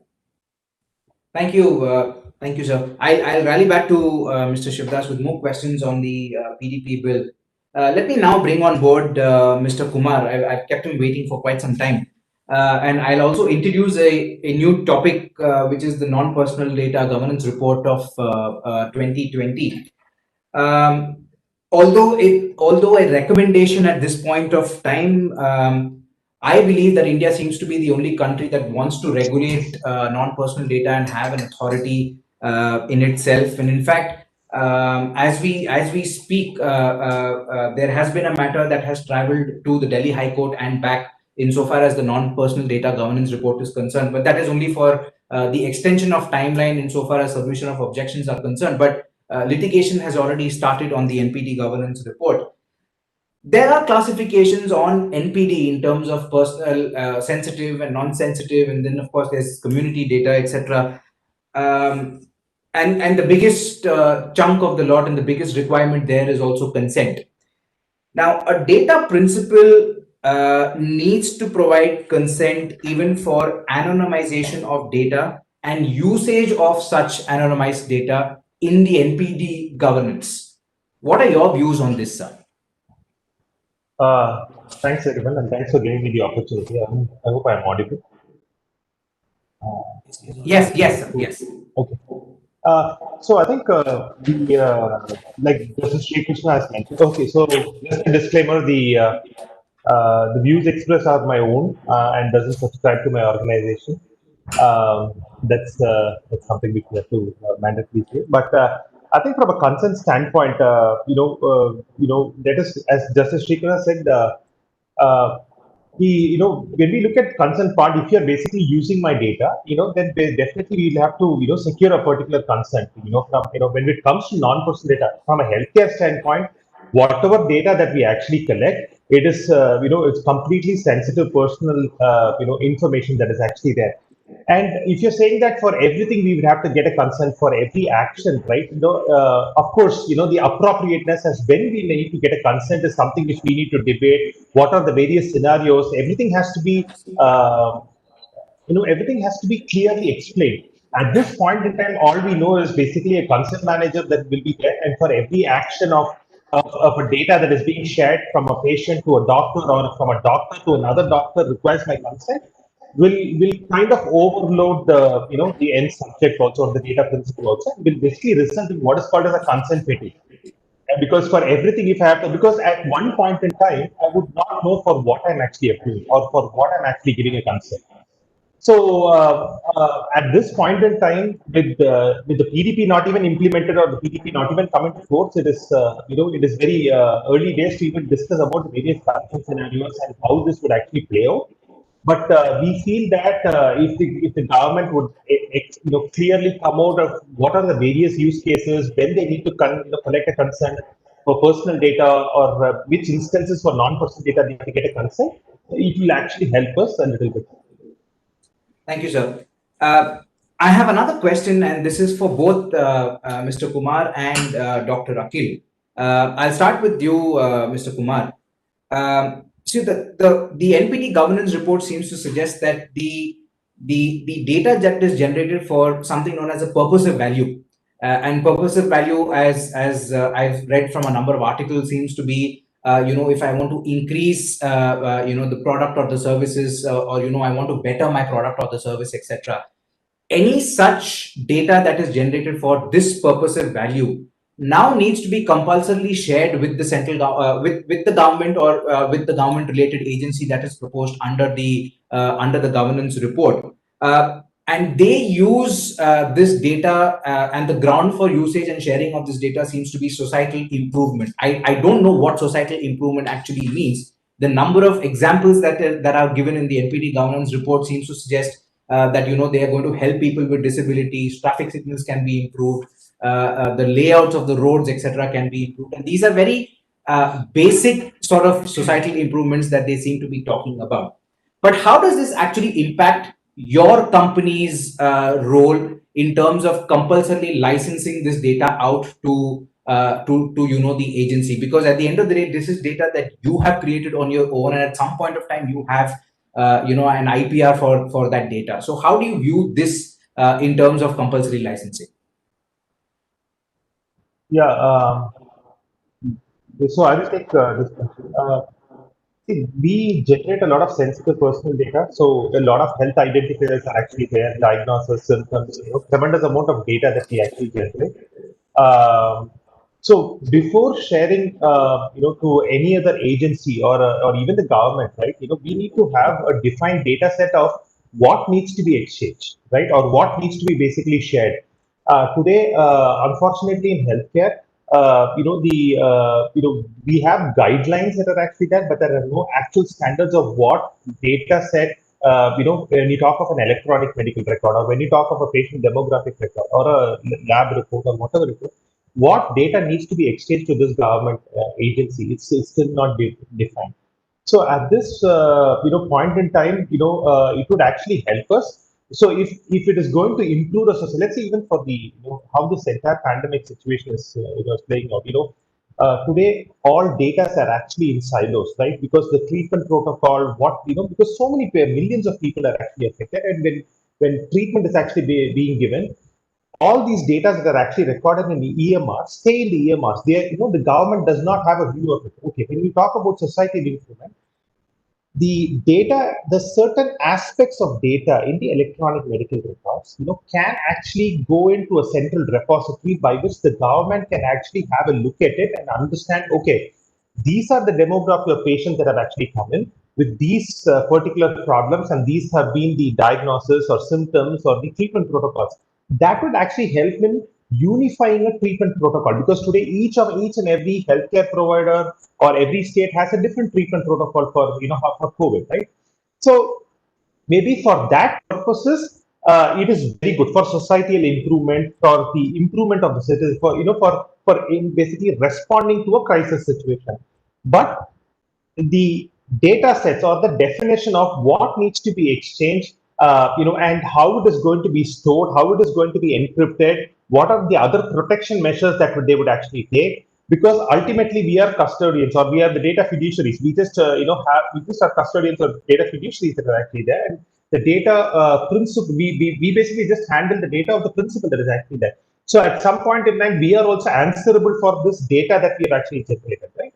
So when we transfer all this, we also need to have a certain level of assurance from this agency that they would, exercise the appropriate, standards, or put in the appropriate controls to handle this in a proper manner. Thank you, sir. So same question to Dr. Akhil Prasad, but I just like to add one leg to it, sir. What I had actually asked Mr. Kumar was with regard to data that is generated for a purposive value. I'd like to go a step further and look at the open source software sort of the scenario model that Justice Sri Krishna also was pointing out. And from what I understand, and I've been a big fan of the Boeing's games, the flight simulators, etc. I used to play that when I was a child. There are a lot of simulations, there are a lot of behavioral patterns, etc., that you use, you manipulate through the open source software, and that actual data belongs to you as a company. Now, what happens when this, and all of this is non-personal data, none of this is personal data, all of this is non-personal data. Now, what happens when a recommendation like this comes through and says that, look, for societal improvement, I need you to share all of this data which you have created for your own benefit, share it with me at no cost. And I'm not going to I'm not going to give you a license. I'm not going to give you a cost match for this. You have to give all of this to me at free charge. What are your views on this, sir? So free charge is definitely, in my personal view, is not acceptable. Um, for anybody, and what Justice Krishna also mentioned, that this is a property which belongs to you. You only give a right to use. So when you give a right to use for this information, you expect to be monetized, or there should be some kind of a remuneration or a gain for person who owns that data, because the non-personal data regulations also recognize the fact that the intention of the law is that to whom it belongs, there should be a safety for that person to whom it belongs. And when that is the intent, so if somebody is making use of that data, it should not be that because it was in the open source, so I could use it for free. It should definitely be remunerated. The other point I want to make, Prashant, here is that there is a lot of emphasis and government control in both these regulations. We are not, it is not like a competition law that we are coming to a commission for a justice or an award or an order.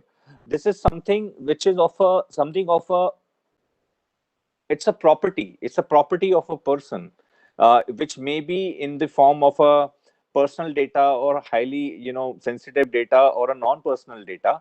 So I would definitely, bat for something which is a self industry mechanism to how these issues should be dealt with, rather than everything going to a data protection authority and they then deciding on these issues. Because then one should understand that these kind of things are voluminous, number one, and very, very complicated.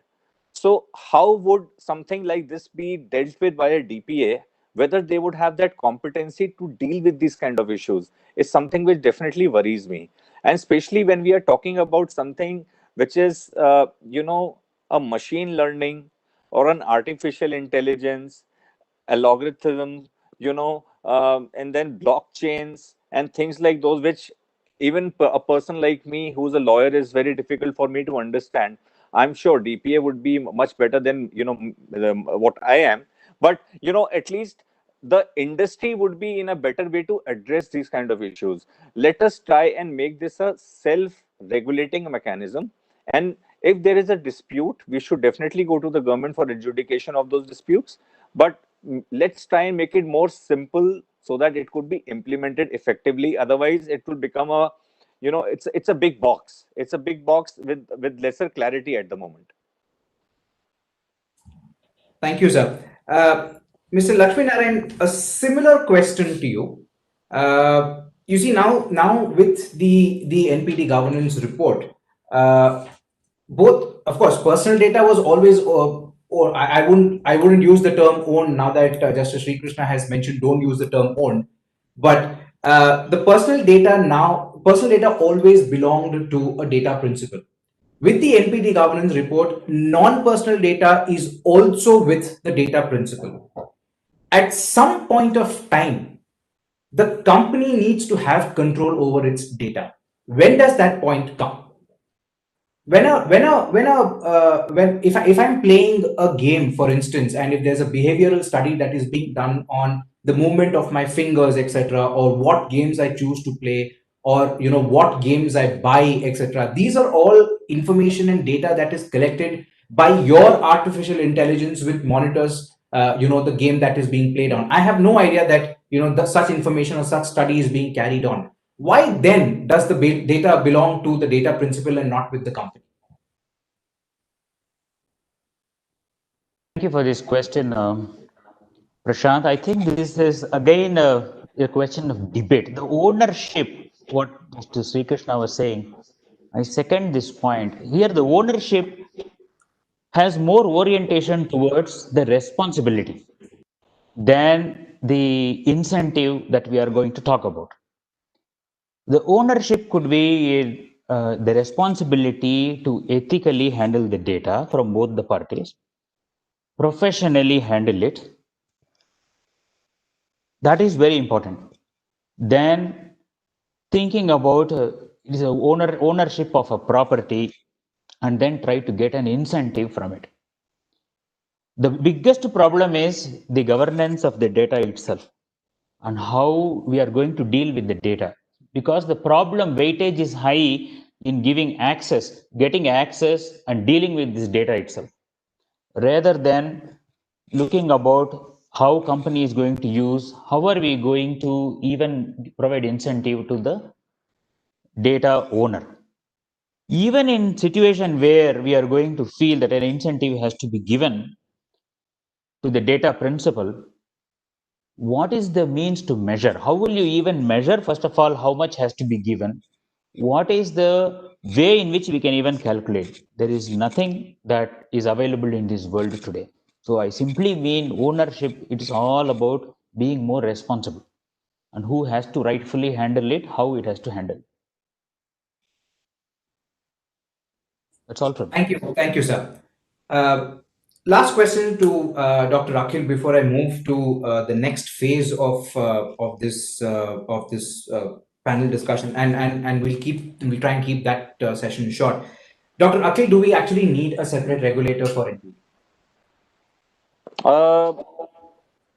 I do not mind having two, but one is always better, because for the simple reason, what we have seen, the government's intent, especially on the labor law, which is a huge welcome.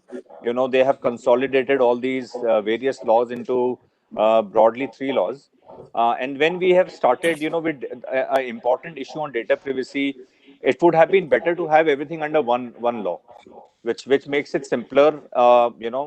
And also I think under both laws, the ultimate authority is the DPA only. Correct. But it will always be beneficial to have one law, in my view. Let's move to the health data management policy, and to give our participants a little bit of a background. This was something that was announced by the Prime Minister during his Independence Day speech, and a lot of people would widely recall it by saying that it's one health card that is going to be given to essentially all of the citizens in the country, and you can access a database, etc. But the health data management policy really isn't looking at just that. It is looking at a lot of other personal information. And I have a list of all of those items with me, which includes financial details, caste, religious and political beliefs, etc. Now, these are not just information regarding health. This is relating to all of my personal data. If I am a patient, it regards to all of my personal data. Let me get to Mr. Kumar, and I think this segment will ideally be focused on you, sir. Is this health policy, or whatever it is called today, health data management policy as it's called today, is this not a fundamental violation of a person's right? Trying to collect this much of a data under the garb of health. Yeah, Prashant, I'm not a lawyer, but see, I think the health data management policy is basically derived from the personal data protection, right? If you see many aspects of it, I don't know why this was basically rushed in terms of these national health data management policy or whatever. But because we collect genetic data, we collect caste or tribe, sex, sex. We even, as part of sensitive personal data or information, the sex life, intersex, transgender, religious, because several aspects of this is basically collected as part of sensitive personal data or information. If the government could have explained the interrelationship of all this data and why it is actually collected with specific scenarios in the National Health Data Management Policy, at least it could have been better. But just deriving it and basically taking in the definitions from the PDP bill, which is not even passed in the parliament, and carving out the health data management policy and say, this is the health data management policy, I don't think that would, I don't think that would, that doesn't, the law itself doesn't pass. So how does this basically make sense, right? So they should have ideally waited for the health data management policy to be, or the PDP bill to be passed, the regulator to be completely established, establish a proper, grievance redressal mechanism for citizens, focused on sectoral wise issues, or appoint sectoral wise champions and say, okay, the issues concerning with that, explain the interrelationship, and then they could have taken it forward. That would have been a great approach. Thank you, sir. Last question to you on the health data management policy before I can check with Mr. Lakshminarayan and Mr. Abhishek. How do you essentially ensure that there is a doctor, patient, pharmacist, some people would call it. How do you ensure that this relationship is still confidential, given that all of these three people now have an access to that portal, where as a data principal, I have now put in all of my information. So if I'm a data, and this is the understanding that I have on from the health policy, if I'm a data principal, if I have a health card, and a doctor has a doctor card, and a pharmacist has a pharmacist card, and the hospital has a hospital card, etc. All of us have access to one sort of an external server which is monitored by the government. And I put in information saying 1, 2, 3, 4, 5 things are my insurance policies, and these are all the diseases I've had, and these are all the doctors I've visited, these are all the hospitals I've visited. And this is something at a click of a button, the doctor and the pharmacist can actually view. But where is the confidentiality in all of this, and how do I ensure this confidentiality? Yeah, see, I think I'll see it from two different perspectives, right? One, where all this data gets collected, into a central repository, and also from a provider standpoint, right? At the provider level, in order to protect patient confidentiality, we ensure that there are strict access controls that are being set at various levels. So when so a person who's actually doing registration cannot see the electronic medical record of the patient. Okay, a pharmacist, and when once the patient basically goes to the doctor and gets all the diagnosis and everything done, and once the doctor enters the EMR, the medication, the diagnosis, and everything, the doctor basically uses what is called as a CPOE, it's computerized physician order entry, and prescribes medication. So when it goes to the pharmacy, the pharmacist can see only that for that particular patient, a certain band of the name of the patient, the medical record number, and the medicines that have actually been prescribed. They cannot see the conditions, diagnosis. So we ensure that the circle of confidentiality, if I might call it that way, is basically preserved from a provider standpoint. When somebody comes into my hospital, so strong access controls, cybersecurity practices, adherence to standards, and segregation of duties at various levels based on whoever is actually working at different areas. So that is completely taken care of. So now when we talk about, a central agency, basically collecting all this record, right? We also have to understand, what type of data is actually collected. What is this de-identified data? It should clearly state, which are the entities with whom this data is actually being shared, and what is the purpose of it. It is going to be for research, policy, or whatever it is. That has to be clearly, articulated. So that will actually help us in improving the overall, the security, maintaining the entire confidentiality of between a patient, doctor, and a pharmacist. And this is what the Drug Association of India also had actually given suggestions with regard to the PDP bill. The privacy policy that has to be in place has to be very clear in terms of use limitation, purpose of limitation, those aspects of it. There has to be encryption, decryption, or I would say clear cybersecurity standards basically set in to ensure that this confidentiality is protected and taken care of. And also, at the time of consent, the patient should also be highlighted or educated on the potential risks that are actually there. And if these are actually done, and we could basically improve the overall confidentiality when it comes to this patient, doctor, pharmacist, use case. Thank you, sir. I think you should practice law. I think you'll give a good run for money for all of us as well. let me get Mr. Abhishek in at this point. Sir, insofar as the sharing of the personal or the sensitive personal data is concerned, if you look at the health policy, it talks about a consent management framework. I mean, that's what they call it in the health policy, and this is to ensure interoperability across all players. So if we have to take the previous example that we gave, between a patient and a doctor and a pharmacist, in order to have an interoperability between all the three players, you need to have a consent management framework. Is this an issue? Prashant, let me ask you another question. Should this be an issue? Is it, I mean, will it not be good and over what we have presently if we had a very clear audit trail of all the consents that are being given? So the person who's consenting knows what he's consenting to, and the other parties are also aware of their responsibility. There is a common platform which is provided for consent, and that platform is working seamlessly so that everybody gets to sleep satisfied at the night. So I wanted to invite views from either you or from other people. When I was wondering about this particular issue, I thought, what is wrong in having a clear audit trail? Can I get Mr. Kumar's comments on it?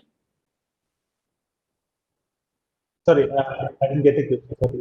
So the question that was posted by Mr. Abhishek was, what is wrong with having this kind of a consent framework where there is one platform that is available for consent throughout? So in the previous example that we said, the patient actually. I'm sorry, I'm interrupting, and a very clear audit trail of consent. No, I don't have, so, if you have a clear consent framework, that's actually there, and I think most probably, it will get, what do you say, enforced, from a healthcare standpoint. And audit trail is something which we need to have by default in healthcare, because who changed the record, who modified the record, or who gave a particular consent, we know at what point, and there are various types of consent that are actually there, right?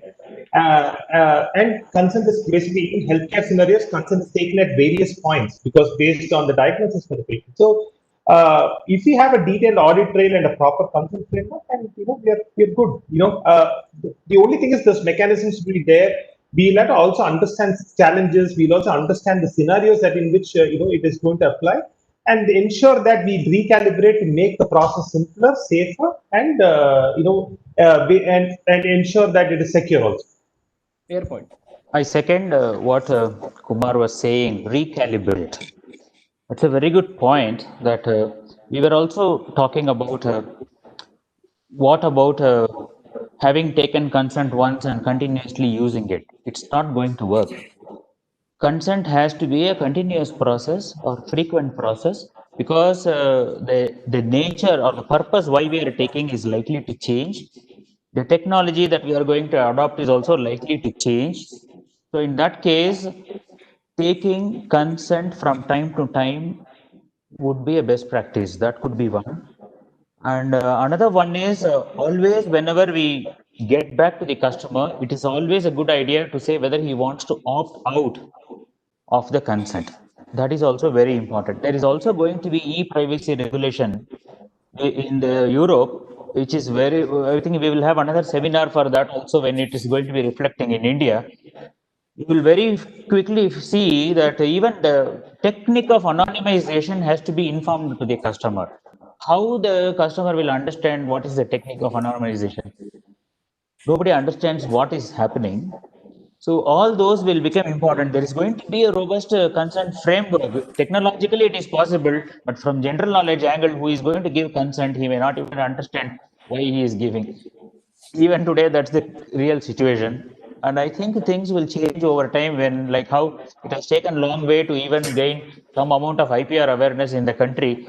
Data protection awareness, it's going to take another 5 to 10 years. People will realize one. Thank you. I have one last question on the health bill, and this is to both Mr. Lakshminarayan and to Mr. Abhishek.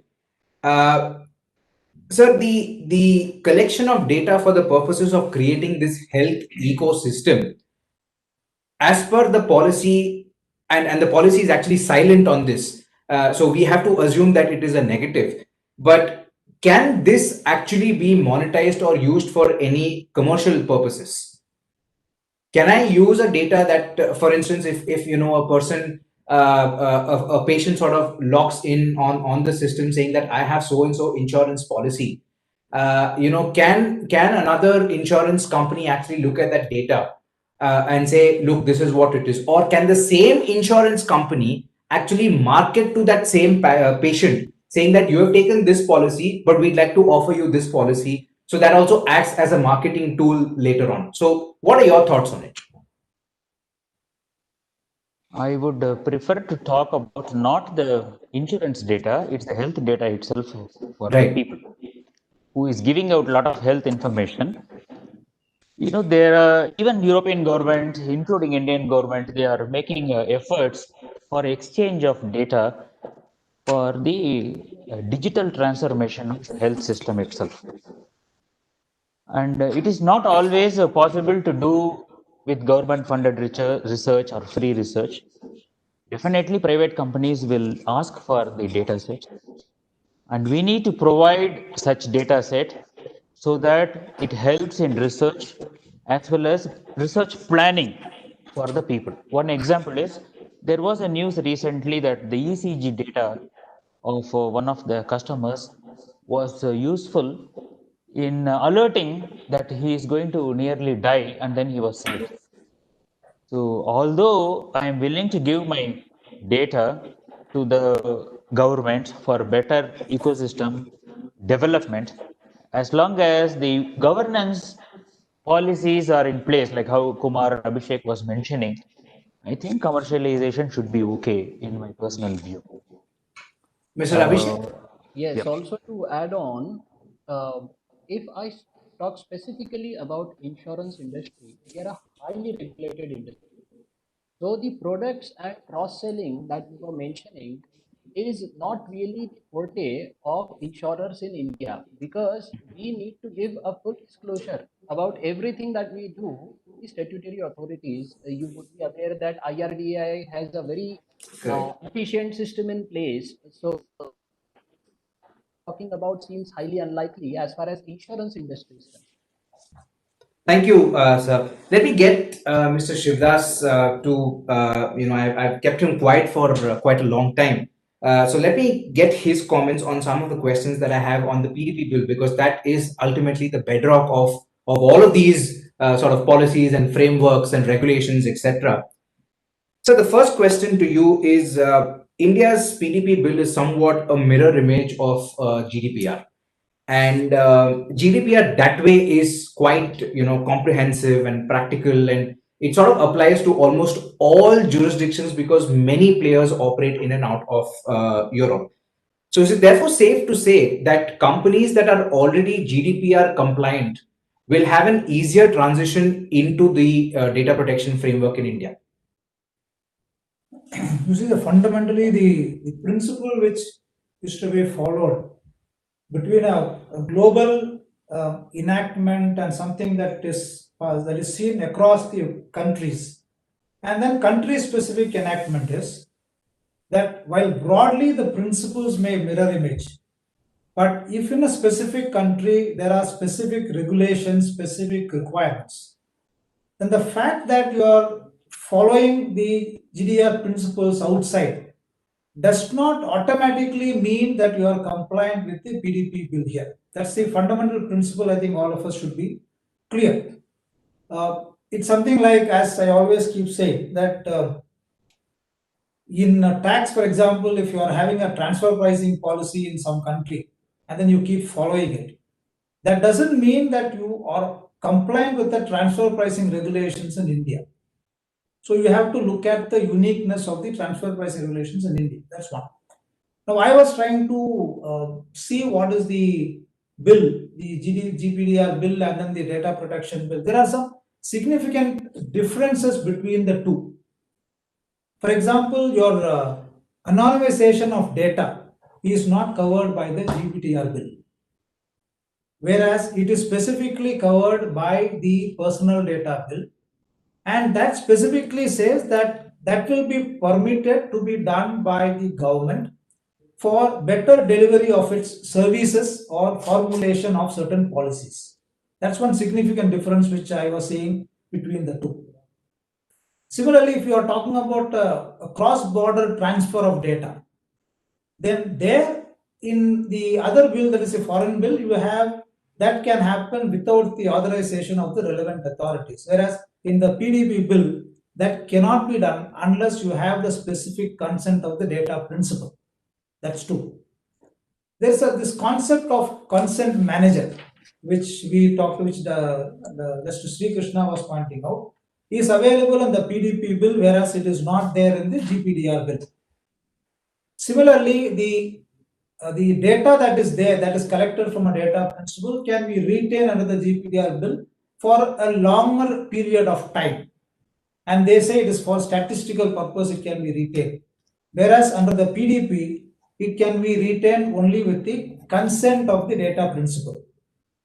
Then, if you are talking about breaches, the breaches are to be notified in all cases under the GDPR, whereas in the PDP bill, the breaches are to be notified only if it creates a harm to the data principal. If it doesn't create a harm to him, then the breach need not be notified.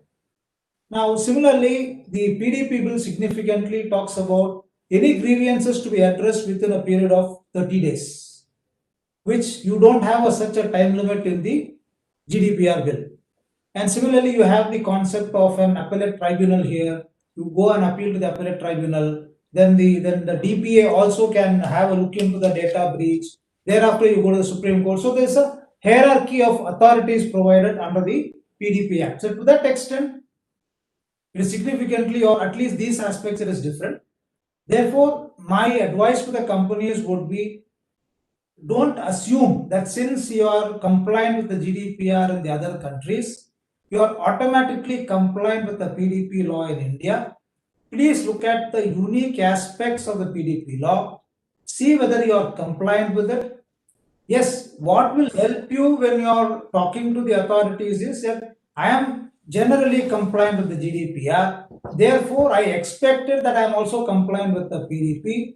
These are the measures I have put in place. Therefore, since I have put these measures in place, I can't be seen as violating PDP bill. That's a great argument available, but otherwise, significantly, individual compliance has to be made even under the PDP bill. Thank you, sir. One other question that, and that has actually been touched upon by most of the panelists here, is the amount of control that the central government will have. And to this extent, we know that the DPA is supposed to be an independent authority, so to say. But the central government seems to have manifold powers in terms of appointment of members of the DPA, and therefore indirectly having a semblance of control, over the data that the DPA may possess at some point of time. Is this a cause of concern, sir? I would say it is really not a matter of concern to that extent. The reason, I'll tell you the reason also. You see, every authority today is practically appointed by the government. You take, for example, a CAG, you take, for example, a CIC, or the appointment to the various tribunals, or the appointment of the High Court judges, right? So most of these appointments are done by the government. The problem is not in the manner of appointment. The problem is in the manner in which the law is looked at by the people who are in charge of these authorities, and to what extent they are equipped to understand the complexity of the data. That is what is more important. For example, let's see, you are talking about a personal data bill or the non-personal data, etc. There's a concept, as all of us are aware, of what is called an online transmission of data from one country to another, from one company to another. In fact, medical data gets transmitted from maybe a research unit in India to its parent unit, maybe in the United States, for getting the approval of the FDA for so many of its drugs. Now, is this something called an online transmission of data? Because online transmission of data is subjected to certain taxes. So how will the authority understand whether this is an online transmission data or not? Is it for a commercial purpose? Is it for an internal purpose? What is the data being transmitted? So the challenge is not in having government having a say in this, but the challenge is in the person occupying these authorities being in the nature of understanding what is this data, how does it handle. Because, for example, I have seen you take the example of an anti-dumping duty being imposed. The anti-dumping authority gets all sorts of information. He gets a confidential information, he gets a non-confidential information, he gets a complete financial data. So how does he analyze whether it is impacted, not impacted, etc.? So it's not a question of government having a say. It's a question of the persons being appointed. He has enough ability or innate knowledge to understand the complexities of the data. If that happens, that is where I would say that the challenge would be for companies to present the information in the most simplest manner as possible. And the persons who are making out the case to the authorities also first trying to understand for themselves what exactly is this data before they go to the authority and as explained that this is what is the problem and therefore you have to appreciate it in this manner. The challenge lies there and not in the manner in which the authorities are appointed. Thank you, sir. I think we're running a little short of time. Are there any questions from the participants? FICCI team, are there any questions from the participants? If not, then we'll move directly to closing remarks. I have not received any questions so far from the Okay, audience. all right. I think then we will move to closing remarks. So let me start backwards with Mr. Abhishek. So yes, I just wanted to contribute one particular thought, that this entire issue revolves around two words: clicking on I agree or I accept. I think this is about making that click safer for the individual, and he should be in a position to understand why he is clicking on I agree, for what time he is clicking, and for what purpose he is clicking.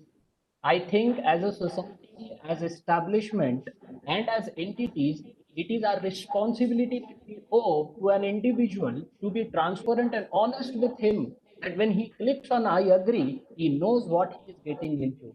This is not even, this needs not be even legal. This is basic courtesy that we should, as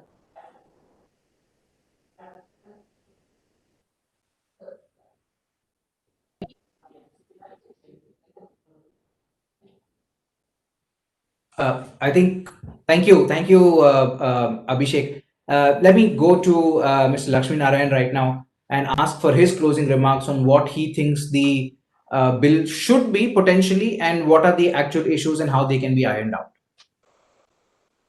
That's good, Prashant. More than the bill, I would like to say the governance of data itself is very important.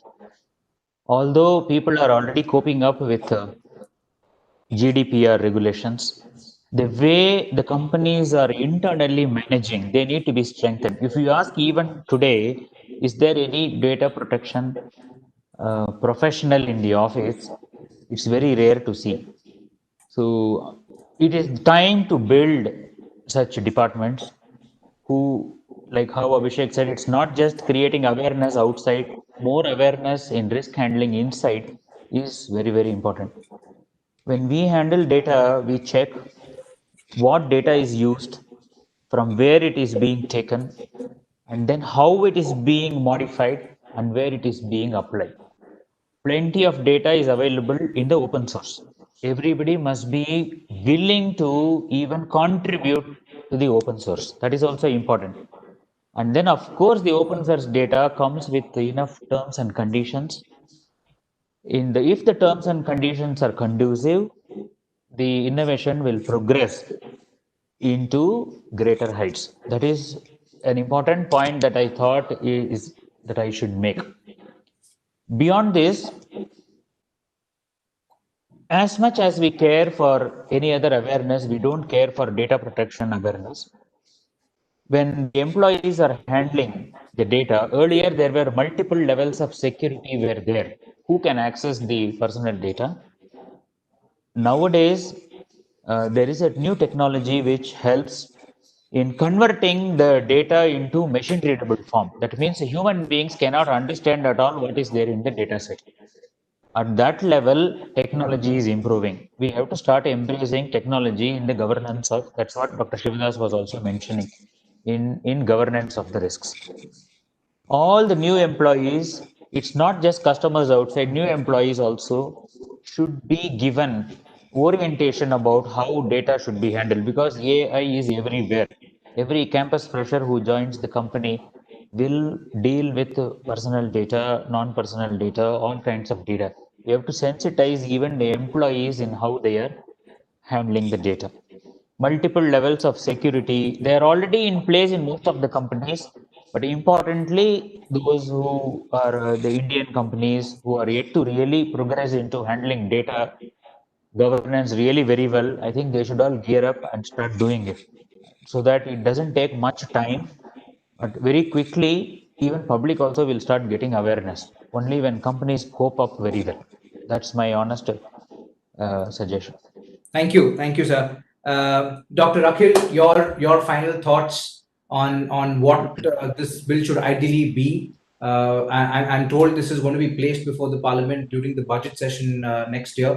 So what do you anticipate this bill to be? Do you want this to be better, slightly more stable, slightly more relaxed in some way, or maybe even stricter in some ways?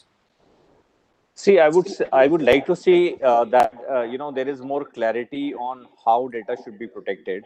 It is step in the right direction, especially for the fact that before artificial intelligence embraces us in every sphere of life, it is very important that data should be safe, and individuals' consent is the right approach. Under these regulations, what I also mentioned earlier, I would like to see that there should be a self-regulation mechanism, like rather than a lot of control from the government on data management, for the simple reason that data per se is very complex. So for anybody which is an outsider, so for example, if I'm interacting with a social media or a e-commerce portal, the best dispute resolution mechanism will be between me as a data owner and the data fiduciary, which is say an e-commerce company. So we should build in some mechanism where these kind of issues are dealt with the between the two parties, and then if does not get resolved, then we go to the government authority for adjudication of the issue. So some simpler things need to be tuned in into this law, but I definitely support the idea that protection is very very important, given the more cumbersome and technology as it gets involved and data analysis becomes more prominent. Thank you, sir. That was quite insightful. Mr. Kumar, your final thoughts, sir, on especially given the health policy that is raging itself through. What do you think should be the outcome of the PDP bill and the other two reports that have come out? Okay, so I'll make it a little light also. See, this is data privacy is very essential. From a healthcare sector standpoint, the regulator will actually help us to set right a lot of things. So in that context, I would say data privacy is a journey that we have to take. There is no destination. There are several stations. There are several stakeholders or personas who will control us, who will give us red signal, green signal, ask us to change tracks. With every station that we arrive, we have to take a deep breath, understand what mistakes or understand what things we have done good, and basically move forward and continue this journey. So with that thing, I said,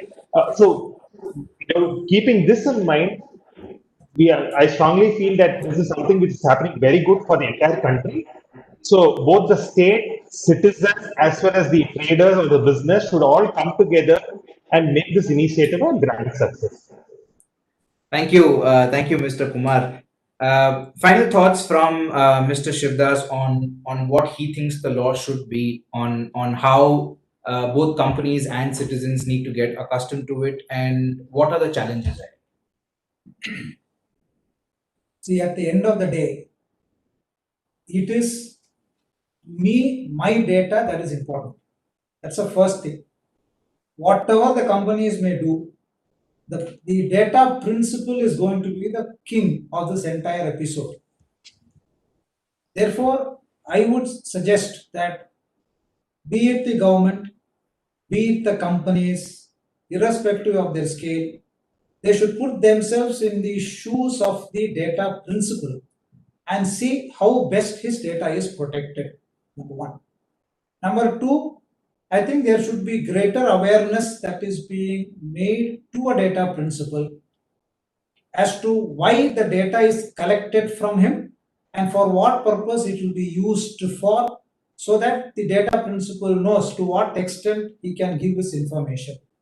And there should be a complete insulation of any activity where this information can be used for a purpose other than for what it is intended.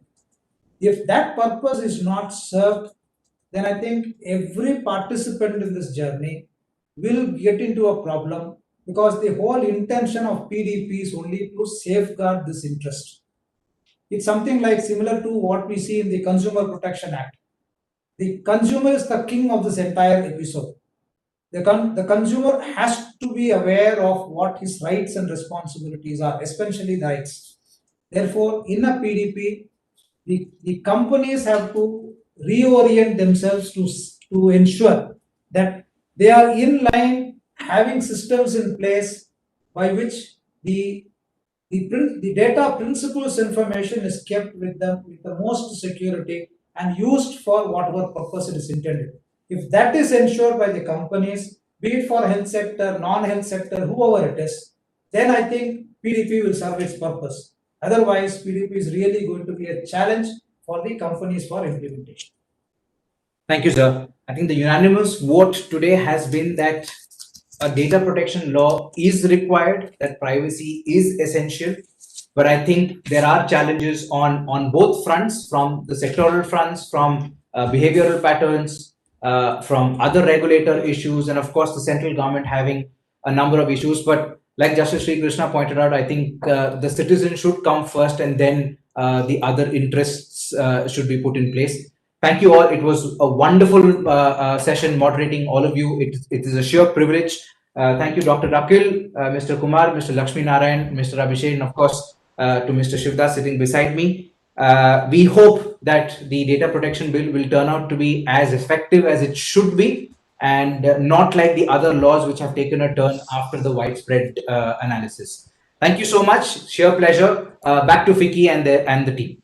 Yeah, I would like to express our sincere gratitude and thanks for all the panelists who have taken time and spending for this vital discussion, which has opened a lot of issues and also solutions. These suggestions and recommendations which have come, we will be making it as a report form and sending it to the Delhi office, and they will be taking up with the suggestions with the government, and we will do the needful for this thing. And once again, I would like to express our sincere thanks for all the panelists and speakers. And Prashant and Mr. Shivdas, thank you. Thank you. Thank you, sir. Thank you so much. Thank you all. Thank you all. Good day. Thank you. Thank you. Thank you.